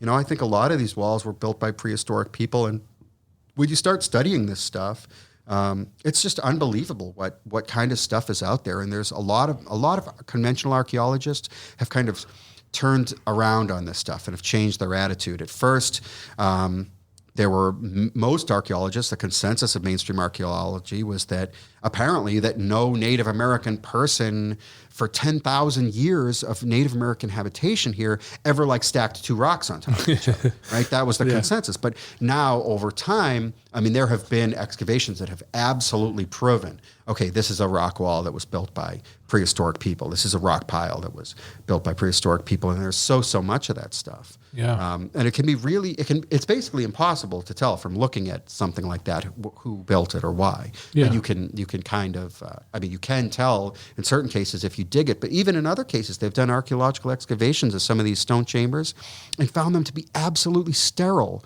no artifacts whatsoever, which is itself, I think, evidence. It is itself really kind of compelling because, you know, if it was a root cellar, if it was built as a root cellar, you'd expect to find nails. You'd expect to find, you know, bits of implements that broke that was from agricultural use. But if it was a sacred spot, you know, maybe people didn't leave stuff there. Sure. You know, who goes to a church, right, and leaves something behind? You don't really do that. Yeah. And that's what I was going to ask. What's your impression on what some of these kind of the things that are like chambers, what do you think the usage was? I think there are definitely some stone chambers that were built in historic times as ice houses and some as root cellars, sure. But there are others that I feel almost certain were built in prehistoric times. Some of them may have been sweat lodges, and some of them I'm really convinced had a ceremonial purpose. Sure. And those sites are usually, the chamber in that site is usually not isolated, but it's connected to other enigmatic stone features like big balanced boulders, stone cairns, piles of stone, sometimes short stretches of wall. Sometimes there are things that are, I think, pretty clearly effigies, like a stone pile that's supposed to look like a turtle or supposed to look like a bird or a human figure or something like that. You ever find any like petroglyphs or anything? There are a few petroglyphs in Massachusetts. I've never discovered any that weren't previously known, but I've seen most of the existing ones. Elsewhere in New England as well, there are petroglyphs here, and they're really cool. There's some not too far away from where we are in Middleborough and in Lakeville. There are some really cool petroglyphs that are in the shape of a human hand that are pecked into rocks that are believed to have some shamanistic purpose. There are, like in Vermont, Bellows Falls, Vermont has great petroglyphs on the river there. Isn't there in Vermont, they have like one with a bunch of faces? That's what I'm talking about. Yeah. That place is awesome. Yeah. And those faces, of course, they look like alien faces, right? Yeah. So it's that kind of gets them. But anything does if you get it in a real simplistic form. I think they're probably carvings of deer faces. Sure. Some of them have like little antennas that I think are antlers. But it to look at something like that, and know that this was pecked into this rock with another rock by the people that came before us. I mean, to kind of veer off, I do think about Native Americans like all the time. I think about them very often. I think about the indigenous people that lived in New England before the settlers came, and their life way that had existed for thousands of years that vanished within the space of just a few generations when the colonists came. And on some level, I do mourn that loss. They had their great thinkers, and they had their own history and their own sagas, and like that stuff. A lot of that stuff is lost. I mean, there are still Native people here, to be clear, but their lifestyle was destroyed, and a lot of their connection to the past was irrevocably changed when the settlers came here. But on the other side of the coin, it was like unavoidable, right? You had the dawnings of the Industrial Revolution, and you had the Stone Age, and those things couldn't coexist. Yeah, and this isn't like some people get mad if I say this, but that kind of has happened everywhere. Sure. It's just time goes on and things change and different people come around. And I'm not using this as an excuse for like colonialism or any of that stuff. People take things too far. Yeah. But I just mean like any kind of throughout history, other people have come into places like even in Europe, like with Celts and Gauls and all this and that, like people moved around and, like people came in and old ways changed into new and this and that. And that's the world. Those things are happening now. The world moves on. Like, think about how different the world is now versus our grandparents' time. You know what I mean? Tremendous difference. They wouldn't recognize our world. Yeah, they would, and never mind what exponentially how fast things are changing, what 10 years is going to be like from now, you know what I mean? And I'm not saying that there's going to be, a new thing, but, I'm not saying that anyone's going to come into America, like, you know what I mean? And new forces and take things over. But like demographics change, right? People move into areas, culture changes. The place where I live, the town that I live in, Franklin, Massachusetts, it was, when I was growing up there, it was dominated by, Italian immigrants, first generation, people who come from Italy. Yeah. And most of those people are all gone now. Yeah. And it still maybe exists in the form of like street signs and vestigial stuff, or their descendants are here, but the old Italian festivals and stuff that used to happen in town, they don't happen anymore. Yeah. And other groups are moving in, and they bring their own food and their own festivals and things like that. And, and it's like, you just kind of, honor what was there and just adapt and change and roll. I don't know. I was just kind of trying to roll with the punches, man. You know what I mean? But, at the same time, like respecting the past, You have to.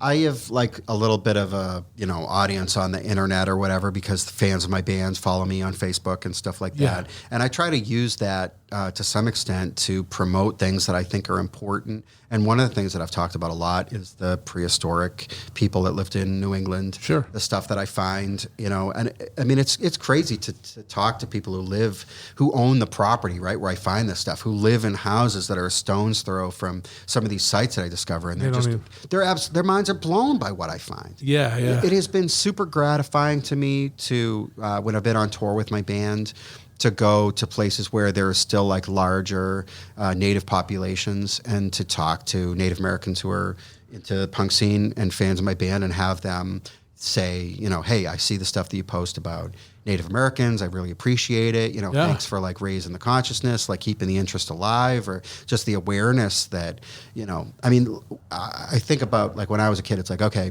I live in Massachusetts, Indians lived here. You know, and you kind of like picture like, I don't know, maybe this is just me, but when I was a kid, I imagined like some like lone, you know, Indian hunter, you know, stalking through some vast primordial wilderness, you know, alone. But it's like, it's totally different where it's like, no, Indians lived here in this spot by this stream for thousands of years. They like built homes here. They raised their families here. They like buried their dead here. They laughed. They had families. They had parties. They did all of this stuff in this spot. And if you look at the ground, you can still see the traces of it. You know, and it's like a totally different feeling. Sure. Totally different level of awareness. Yeah, absolutely, man. And it's just, you know, it's crazy the history that lies underneath the ground. It's just, I don't know. So much of it. Yeah, so much of it. Colonial history too, and post-colonial history as well, you know, layers of our own past. I mean, the stuff that, like I say, my friend with the metal detector, the stuff that he finds where we'll be in some totally forsaken, you know. I got a friend in Florida that just makes a whole living off metal detected on the beach. Wow, I believe it. You know what I mean? Just finding jewelry and it's crazy shit. what we step on every day. Yeah. But we'll just be in some totally random place and he'll find some area where there's like a concentration of 1700s coins and buttons. And it's like this place, you know, and maybe they span a 50-year period, right? Yeah. And it's like this place was intensively used for generations. Yeah. In the in the 1700s, and now it's just, there's nothing there, and there's nothing to indicate what was there except what was in the ground still tells a story. Yeah. And the Native American stuff too. Like sometimes I'll be searching for arrowheads and I'll be like finding an area with like a low density of quartz chips and flakes or other materials, right?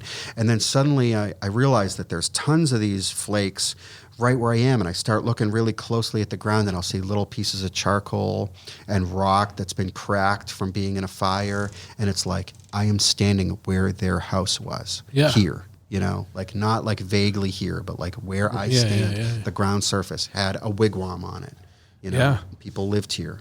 Yeah. It's crazy, and you know, to go on what you're saying about like how things are changing so fast. Even when I was in school in the mid 90s, and I was in Arizona, we would do some stuff, and I would go out on the reservation, and there were parts like there was one time where that person I was telling you about earlier, who was a Native American healer, a shaman or medicine man, whatever, but worked at the VA. He brought me out to a sweat lodge ceremony way out on the Navajo reservation, and when we got to a certain extent out, like houses were being brought out there every day, that like truck houses in, but we'd get out past where the houses ended, and people at, you know, in the mid 90s were still living in hogans, like, which was the Navajo houses, like these little round houses outside with like wells, like pumping the water out. And I'm sure that's all gone now. And I wish that I had more of my, you know, wits about me back then and kind of documented things a little bit more. And there might still be some, you know. I know there are people who probably take pride in a traditional life, right? I've always really wanted to play a show on a reservation. We never did, but that would be a huge achievement for me. It would be very meaningful for me. Yeah, and I know in Arizona, especially back then, you know, a lot of the kids from the reservations and stuff, like they were very into extreme music, whether it was metal or punk or hardcore. When we've played shows in Oklahoma or in Nevada, I mean, there are Native Americans that come, and we've been invited to do stuff. I just have never been able to make it work. Yeah, you're on tour. You're going somewhere. You got to be somewhere the next day or whatever. And it's like, you know, I don't know. I don't know if my band will ever like tour again like that. Probably not. You know, and to go all the way out there to play. For people who are like, a lot of these people, you know, not to stereotype, but a lot of these people don't have a lot of like money to spend on merch or having your band play, right? So it would be kind of a vacation thing. Yeah. I don't have like the money to travel for vacations. Yeah. No, I hear you, man. It's, you know, the music industry is kind of a weird thing. Like, and it's not, it's like you almost wish you were so independently wealthy that you could go do free shows so that a lot of punk bands nowadays do that kind of stuff. You know, I see a lot of bands they can play in places like Indonesia, or they play in the jungle in South America, and that's awesome and it's cool and I respect what they're doing, but I also know that they are, that tour is not paying for itself. No. That's them, that somebody has money and is buying those flights and is making all that stuff possible. You know what I mean? Which is great. If you can travel that way, that's great. If you have the money, that's great. But I personally am not in a situation where I can do a tour where funding it. Yeah. I can't fund it. It has to like, if not break even, like, sure. something. Right? Yeah. It's crazy too. Like in this time, like I have a lot of friends that are still active in bands, and it's like South America, like has just become like a major market for American bands to tour, or like Central America, whatever. Like, well, those places have a different culture than here, and I think maybe the things that were valuable about these subcultures in America in like the 80s and 90s like still resonate in like some other places. You know, I was so fortunate we got to play Japan, and Japan is a very, you know, I enjoyed my time in Japan very much. Everyone in Japan was really nice to me. From what I'm led to believe, like Japan is kind of like a xenophobic culture a little bit, you know, and there still is like a monolithic mainstream. And I can tell you, like when you have a mohawk and you walk down the street in Japan, it's like turning heads, you know, compared to America where that's business casual now, right? You know what I mean? So it's very different there, you know, and things are, I think on some level more real there in a way. We went there, we built a bike for a guy in Japan, and we had a bike in a big bike show out there, and we went out there, and it was 2005, and it was the same thing. It was like there was still signs like up on certain restaurants that would show like a full sleeve or like a full body tattoo thing with like a red line and cross through it, like a circle and a cross, like can't come in here if you have tattoos, you know what I mean, and crazy shit like that. It has meaning. It's different, you know. I mean, I would love to, you know, you sitting here in this tattoo shop, I mean, I would love maybe at a different time to just pick your brain about like tattoo culture and how that's all changed over time, because, you know, I was never a part of that. I don't have any, I have like basically no tattoos, but, you know, like just like you've got this thing that was like outcasts, you know, like you were like people with like throat tattoos, you know what I mean? Versus like now where it's like, I think like teenage girls get their throat tattooed first. Yeah. No, we were talking about that. It went from like being a pirate's den, or like, you know, like my friends Don and Mike have a tattoo shop called Out Freak in Providence, and that was real tied into the punk scene and everything like that. And their card used to just say sailors and convicts on it, and it was like, you know what I mean? And then, you know, like, and I remember the days where, like, if dudes had neck or throat tattoos, that meant something, and you, like, stood the fuck away. Show like, that man respect. Yeah, I mean, we were friends with a lot of them, so it was cool, but, like, you also knew, like, fucking, you know, whatever. And now it's like you said, like, these kids come in and they get, the first thing they don't even have their arms done, they get their hands and their fucking necks tattooed. Yeah. And it's, you know, a lot of it is, like, everything that was, like, a subculture has been kind of taken in by the mainstream, like, and become like co-opted in many ways. And nowadays, if I see like a 22-year-old girl who doesn't have any tattoos, it's like, weird. Oh, interesting. Like, what's your deal? Yeah. How come? Yeah.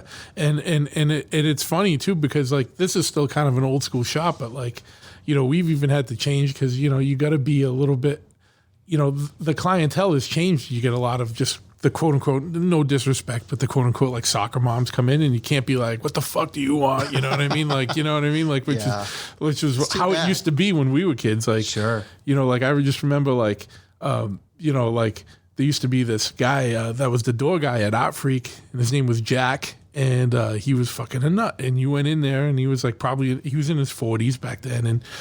And I remember this to this day. Like, this is like my favorite tattoo memory. Like, he was like my age now, but when I was like 17, you know, and he got a big Sailor Jerry pirate head with a dagger in its mouth, and it just on the side it just said "Die, you bastard." And it was just like that. And it was the best. It's one of the only tattoos in the world I'm jealous of. And I just remember him because I was so young, like I was 16, 17. He goes, "Yeah, my wife wasn't impressed," and I was just like, "That's so fucking awesome!" Like, you know, like that whole thing was like just stood in my head as like, "That's so fucking awesome!" Like, you know what I mean?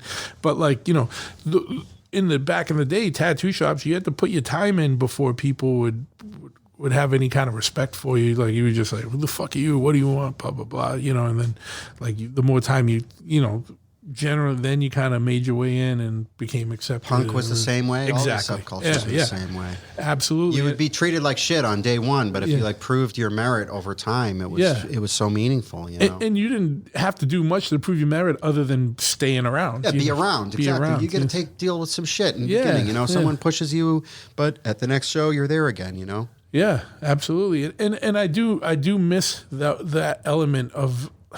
Not that there needs to be proving grounds for anything, but it does weed the people that aren't serious out. It's like positive gatekeeping in a way. You know, it's like these things aren't for everybody. If you make it for everybody, you lose something. Yeah, absolutely.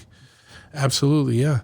But yeah, it you know, and it's just, you know, I don't know. We could go on about that. That's a whole different podcast. But anything that we didn't talk about that you think's important that we I know. I don't know. I guess just, you know, there was something I think that I wanted to mention since we've talked about all of these different subjects is like kind of like the connection between like punk and UFOs and how that gets like perceived and how that perception has changed over time.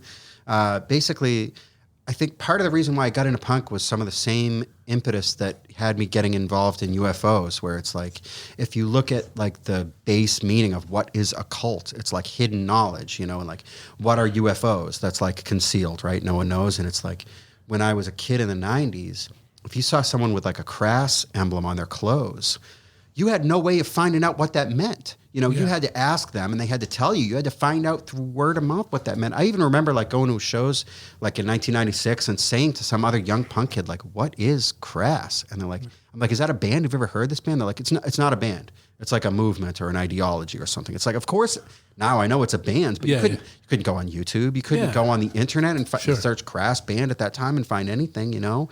And so through time, most of the people that I knew who were my peers in punk back then were like super interested and super supportive of like the UFO stuff. But like more lately, you know, in like the last 5 years, if I say anything that's like controversial on the internet, that's at like a place where a lot of people see it, some punk will invariably chime in and be like, well, this fucking guy believes in aliens. You know, this is the guy from Ancient Aliens. This guy is an idiot. Why would you believe anyone who's talking about aliens? And it's just like, seriously? Like, you know, what is it? You think that everything that is true is like on TV, like, you know, not on Ancient Aliens, right? But like on the news or like in the Bible or in the New York Times or whatever. Yeah. Like, how blinkered do you have to be where you're like, oh, this guy has like a weird view about something, like he isn't to be trusted. Like, what is more normative than that? Like that's fucking fascism. That's You know? Well, that's the problem too, is when you know, a lot of times people don't realize that their views get so, I don't know how to say this, like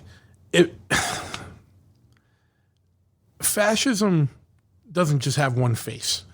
Right. You know what I mean? And so like, if you are so stringent in your viewpoint that you can't accept any other viewpoint or whatever, like, that's fascism, like, you know what I mean? It's certainly totalitarianism. Exactly. At the very least. You know, the amount of that goes around out there is it's just brutal. And you know, I certainly maybe this is a fault of mine, but I will like call it how I see it a lot of the times. And that has caused me to butt heads with a lot of people because my opinion or the way that I expressed it it offended their sensibilities or whatever. And I don't know, I kind of like got into subcultures to like meet other people who had a different viewpoint, had a different way of looking at things. And like, it's really sad to me now to see how this like mainstream dominant viewpoint has just come to envelop like everything around us, you know. But I think the internet is part of it. The polarization of our society is part of it. You know, all these things play into it. But the result is just, you know, personally, the result has been like a lot of alienation. Sure.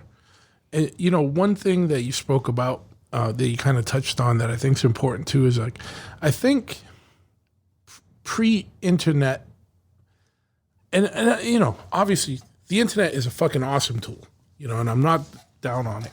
But like in the world of like subcultures, they were so much cooler before the internet because you had to do the work to become part of it or to understand what was going on. Exactly what you said when you had to go up to someone, what is that? What's that crash symbol mean? Right. You know what I mean? You couldn't just type it into Google and then know and then see every fucking band member and every fucking change and every discography and download every song. You couldn't do it. Like you had to seek it out and really want it to get it. Like I remember trading records with people all over the fucking world because you couldn't get it. Like you couldn't just download. Guess what though? If I was a 14-year-old and I could just download it, I would have just downloaded it. But instead I can't. Yeah. I had to seek it out. Like memorizing the names of bands from people's jackets and then going to the record store and trying to find those records. 'Cause you can't go to like your local, like, you know, me living in the suburbs, right? I can't go to Strawberries at the CD store, you know. And you're lucky if you could find like a Black Flag or something. Or a Misfits thing was like, it was gold. Yeah, you know And then if you found a Black Flag thing or a Misfits thing, right, you had no way of knowing how many other records those bands had. Yeah. And in many of those cases, you had no way of finding out when those records came out. I mean, I remember someone gave me a cassette tape. You had no way of sampling it. So if you went and because you heard Black Flag and you heard something off Damage and you bought the Process of Weeding Out, you were fucking bummed out. You were like, what the fuck is this? I saw Dead Kennedys stuff all over people's clothes. Yeah. I went on, I wanted to buy a Dead Kennedys record. I bought one at random, Bedtime for Democracy, their very last record. Yeah. It doesn't sound like the earlier stuff. No. Now I like it, but at the time I was like, I fucking hate Dead Kennedys. Yeah. You know, and then later someone was like, I was like, what is this? You know, fresh fruit for rotting vegetables. I'm like, this is awesome. Yeah. But it's like, I remember when I was a young punk, like 15 years old, I got a tape for my friend's dead brother. He had a Black Flag tape, and it was Everything Went Black. Yeah. And then at the end of that, it was a tape made from the CD from SST Records. At the end of that CD is it's like a compilation of like little promos for upcoming shows that aired on the radio in like 1982, 1983. But I'm listening to this in 1995, 1996. I don't know if these are actual upcoming shows or shows from last year. Yeah. No way of knowing when this was recorded. Yeah. And it was like punk rock was like almost like a secret society. Like you had to get in. It was as a cult as UFOs. It was as a cult as anything else. It was like word of mouth, you know, a piece of paper, flyer, hard copy, you know, or someone corresponding with people. Or just someone that, you know, by luck of the draw you met, handing something down to you. Like I still remember dudes that gave me old 7-inches, like, oh, you would really like this. This is something you need to know. I remember blah, blah, blah. And you know, people would laugh at this because it sounds so cheesy, right? But it's like, hey man, like, you know, since I've been seeing you around a lot lately, you know, why don't you check out this tape? You know, and it's like, you're like worthy of hearing this band's now. Yeah. Or even like, I'd be like making mixtapes for like people that I knew, like girls I was dating or something when I was a kid. And one of my friends would be like, I don't know, you think you should like let her know about this band? You know what I mean? And like, yes, that's like ridiculous and cheesy. Yeah, and but a little elitist, but it was what it was. It meant something, you know, it's like, if you're into this, you know, you have unlocked an achievement. It's a path. Yeah. I know we sound like boomers, you know what I mean? Talking about this but now. Whatever, you know. Yeah. But it's just... Maybe for some people it's interesting. This was how it was. That's how it was. It's just how it was.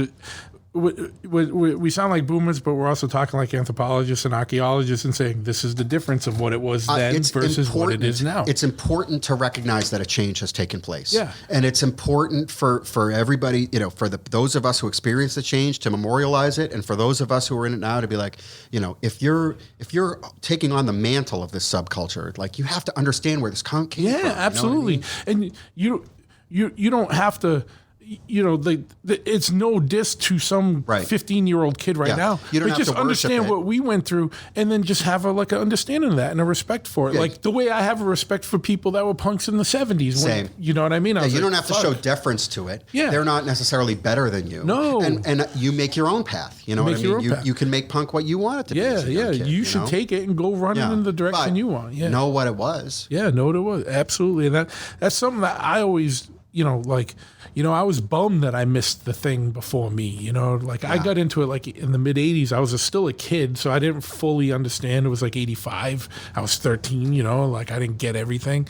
But like I knew that I was like, fuck, I really wish I was around in 81 to see these guys and these guys, you know, and I can't believe I missed it. I would look up in reverence to the people that did. That's fucking so rad that you get to see that. Especially the people who were there when it was really new. Yeah. What it was like for them. I mean, they were the real fucking people. When there was 30 people at a show, it was 30 fucking motherfuckers that were when really you know, Misfits were playing in a basement. Yeah. You know, and like what that music must have been like when it was newer. Like I listened recently to like Crass Peel sessions from like 1979 or something, and it's like that sounds so fresh. And like what that sounded like in 1979. Yeah, I can't imagine it. I can't imagine. People are still listening to fucking disco. Yeah, and like fucking doo-wop and shitty male vocal shit or whatever it was, right? Yeah. And it's like you listen to that and it's like, holy hell. Yeah. Or Discharge or all these influential bands of which, like I say, there's never going to be another one, I fear. No, yeah. You know? Well, I hope there is, you know what I mean? And but it'll be something different. Yeah. You know, whatever. We won't understand it. We won't understand it. I'll hate it. I'll hate it. I know, it's not for me. But that's our place. We should hate it and not understand it. Maybe I'll appreciate it from afar. Yeah.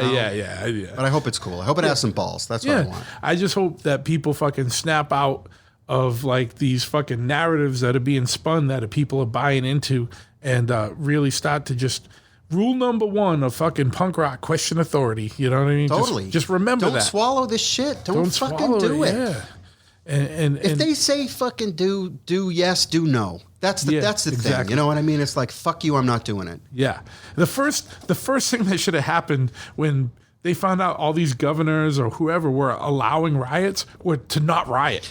Well, that's, you know, you know what I mean? Like, see, then you get into some like weird territory, right? Sure, Thinking, like how that goes. But no, I mean, like, I don't know. It's just like there's pressure now to like support like social movements of today that like banks support, that fucking government support. And it's like, I don't know. I don't really feel, if me and Bank of America are on the same side of an Something's issue, wrong. I'm on the wrong issue. Yeah, that's all I meant. I gotta back out. No, I know. That's all I meant. It's fucking crazy. For sure. It's a fucking weird time, man. But I guess hopefully it's an awesome time, man. Maybe we'll see some crazy shit like that. Like our good comes from all this. Well, I've loved some of the stuff that we've seen already this year. I mean, look, fucking burning down police stations, I'm fine with. Yeah. Well, that was always my gripe. I was like, you know what? You want to protest something and don't loot a Foot Locker, fucking go to burn the city down the hall. police station. Go to the city hall. They did it though. Yeah, you know what I mean? Which is like fuck yeah. Yeah, fucking.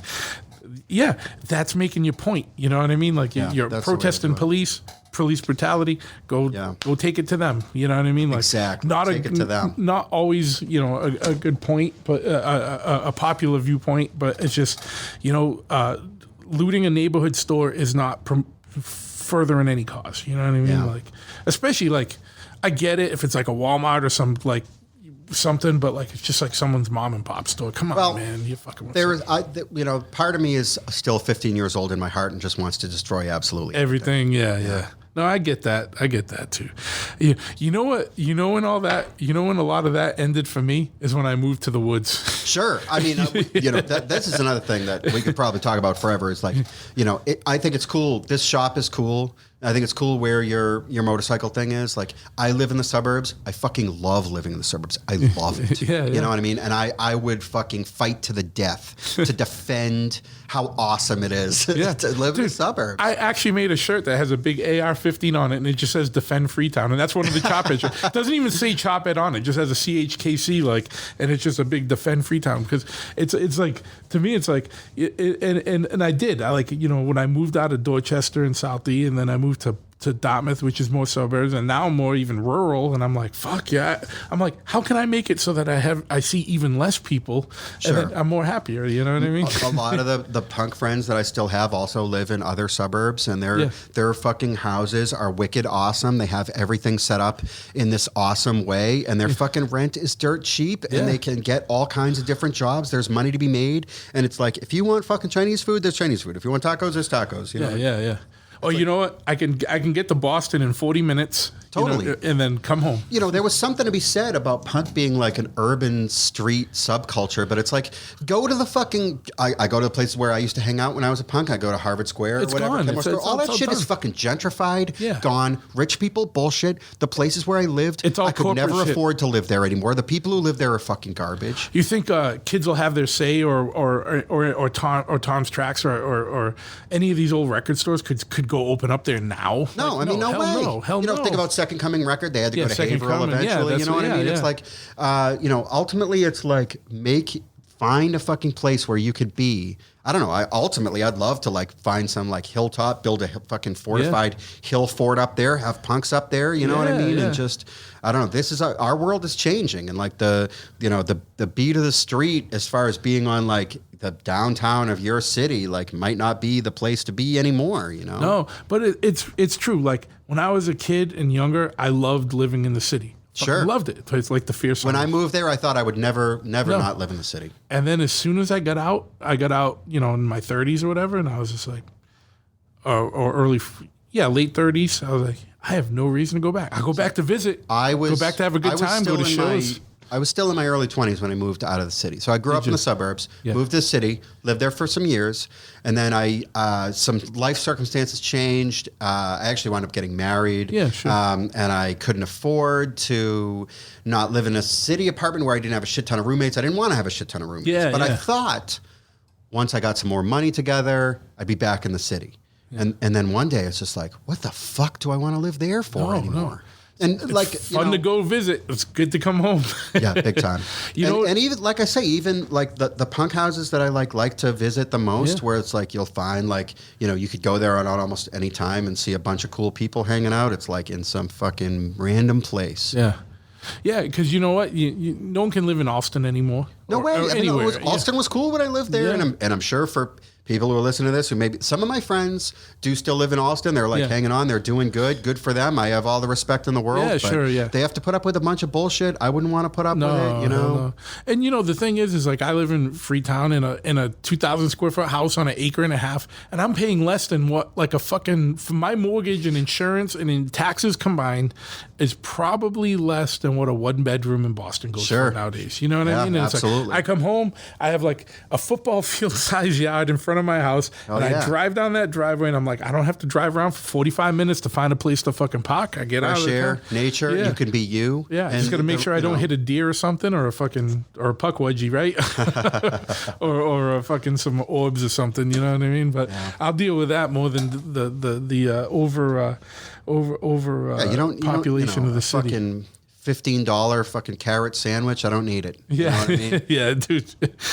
Yeah, but fuck yeah, man. Well, dude, it was so fucking good having you on, and that was a really interesting and fucking, especially at first, intense conversation, man. I want to thank you for coming on and being candid. Is there anything you want to kind of give out, like if someone wanted to kind of follow what you're up to, like as far as like websites or social media or anything? Geez, I don't know. I'm so like disconnected even from social media. I have like a Instagram where I show some pictures of some historical and nature stuff. It's at Among the Dead Cities. And I've also got another Instagram that I run with my friend who has a metal detector that is arrowhead finds and stuff. It's at From Antiquity. Okay. So you can send a message to, if you want to get in touch with me, you can shoot me a message at Among the Dead Cities, but I don't check it all the time. So yeah. And what about like, do you have any the website still up with like some of the research? I've got a website. I've got actually a couple of websites. I've got cellarwalls.com. That's got pictures of the stone structures. There's sites there that date from prehistoric times through like more modern stone ruins in New England. And then you can also go to cellarwalls.com/UFO. And that's my old UFO website that I first built in 1999. I probably haven't done anything on it in 10 years, but there's still a lot of information on there if people want to check that out. Cool. And I'll put that in the show notes, man. Cool. But again, thank you so much for coming out and hanging out today. And let's definitely talk soon, man. I would love to. Yeah, this has been super fun. It's been an honor to be here. Thank you. Shop at Sherwin-Williams, where pro painters save every day. As a Pro Plus member, you get exclusive discounts on paint and supplies, so you can increase your profits and get to your next job faster. With Pro Plus pricing, discounts start on day one and include 20% off all case quantities. No need to earn or track points. Save on paint? Check. Caulk? Check. Tape? Check, check, check. Sherwin-Williams is where pros shop and save. Stop by and start saving with Pro Plus pricing today. Marketing is hard. But I'll tell you a little secret. It doesn't have to be. Let me point something out. You're listening to a podcast right now, and it's great. You love the host. You seek it out and download it. You listen to it while driving, working out, cooking, even going to the bathroom. Podcasts are a pretty close companion. And this is a podcast ad. Did I get your attention? You can reach great listeners like yourself with podcast advertising from Libsyn Ads. Choose from hundreds of top podcasts offering host endorsements, or run a pre-produced ad like this one across thousands of shows to reach your target audience and their favorite podcasts with Libsyn Ads. Go to libsynads.com, that's Libsyn, ads.com today,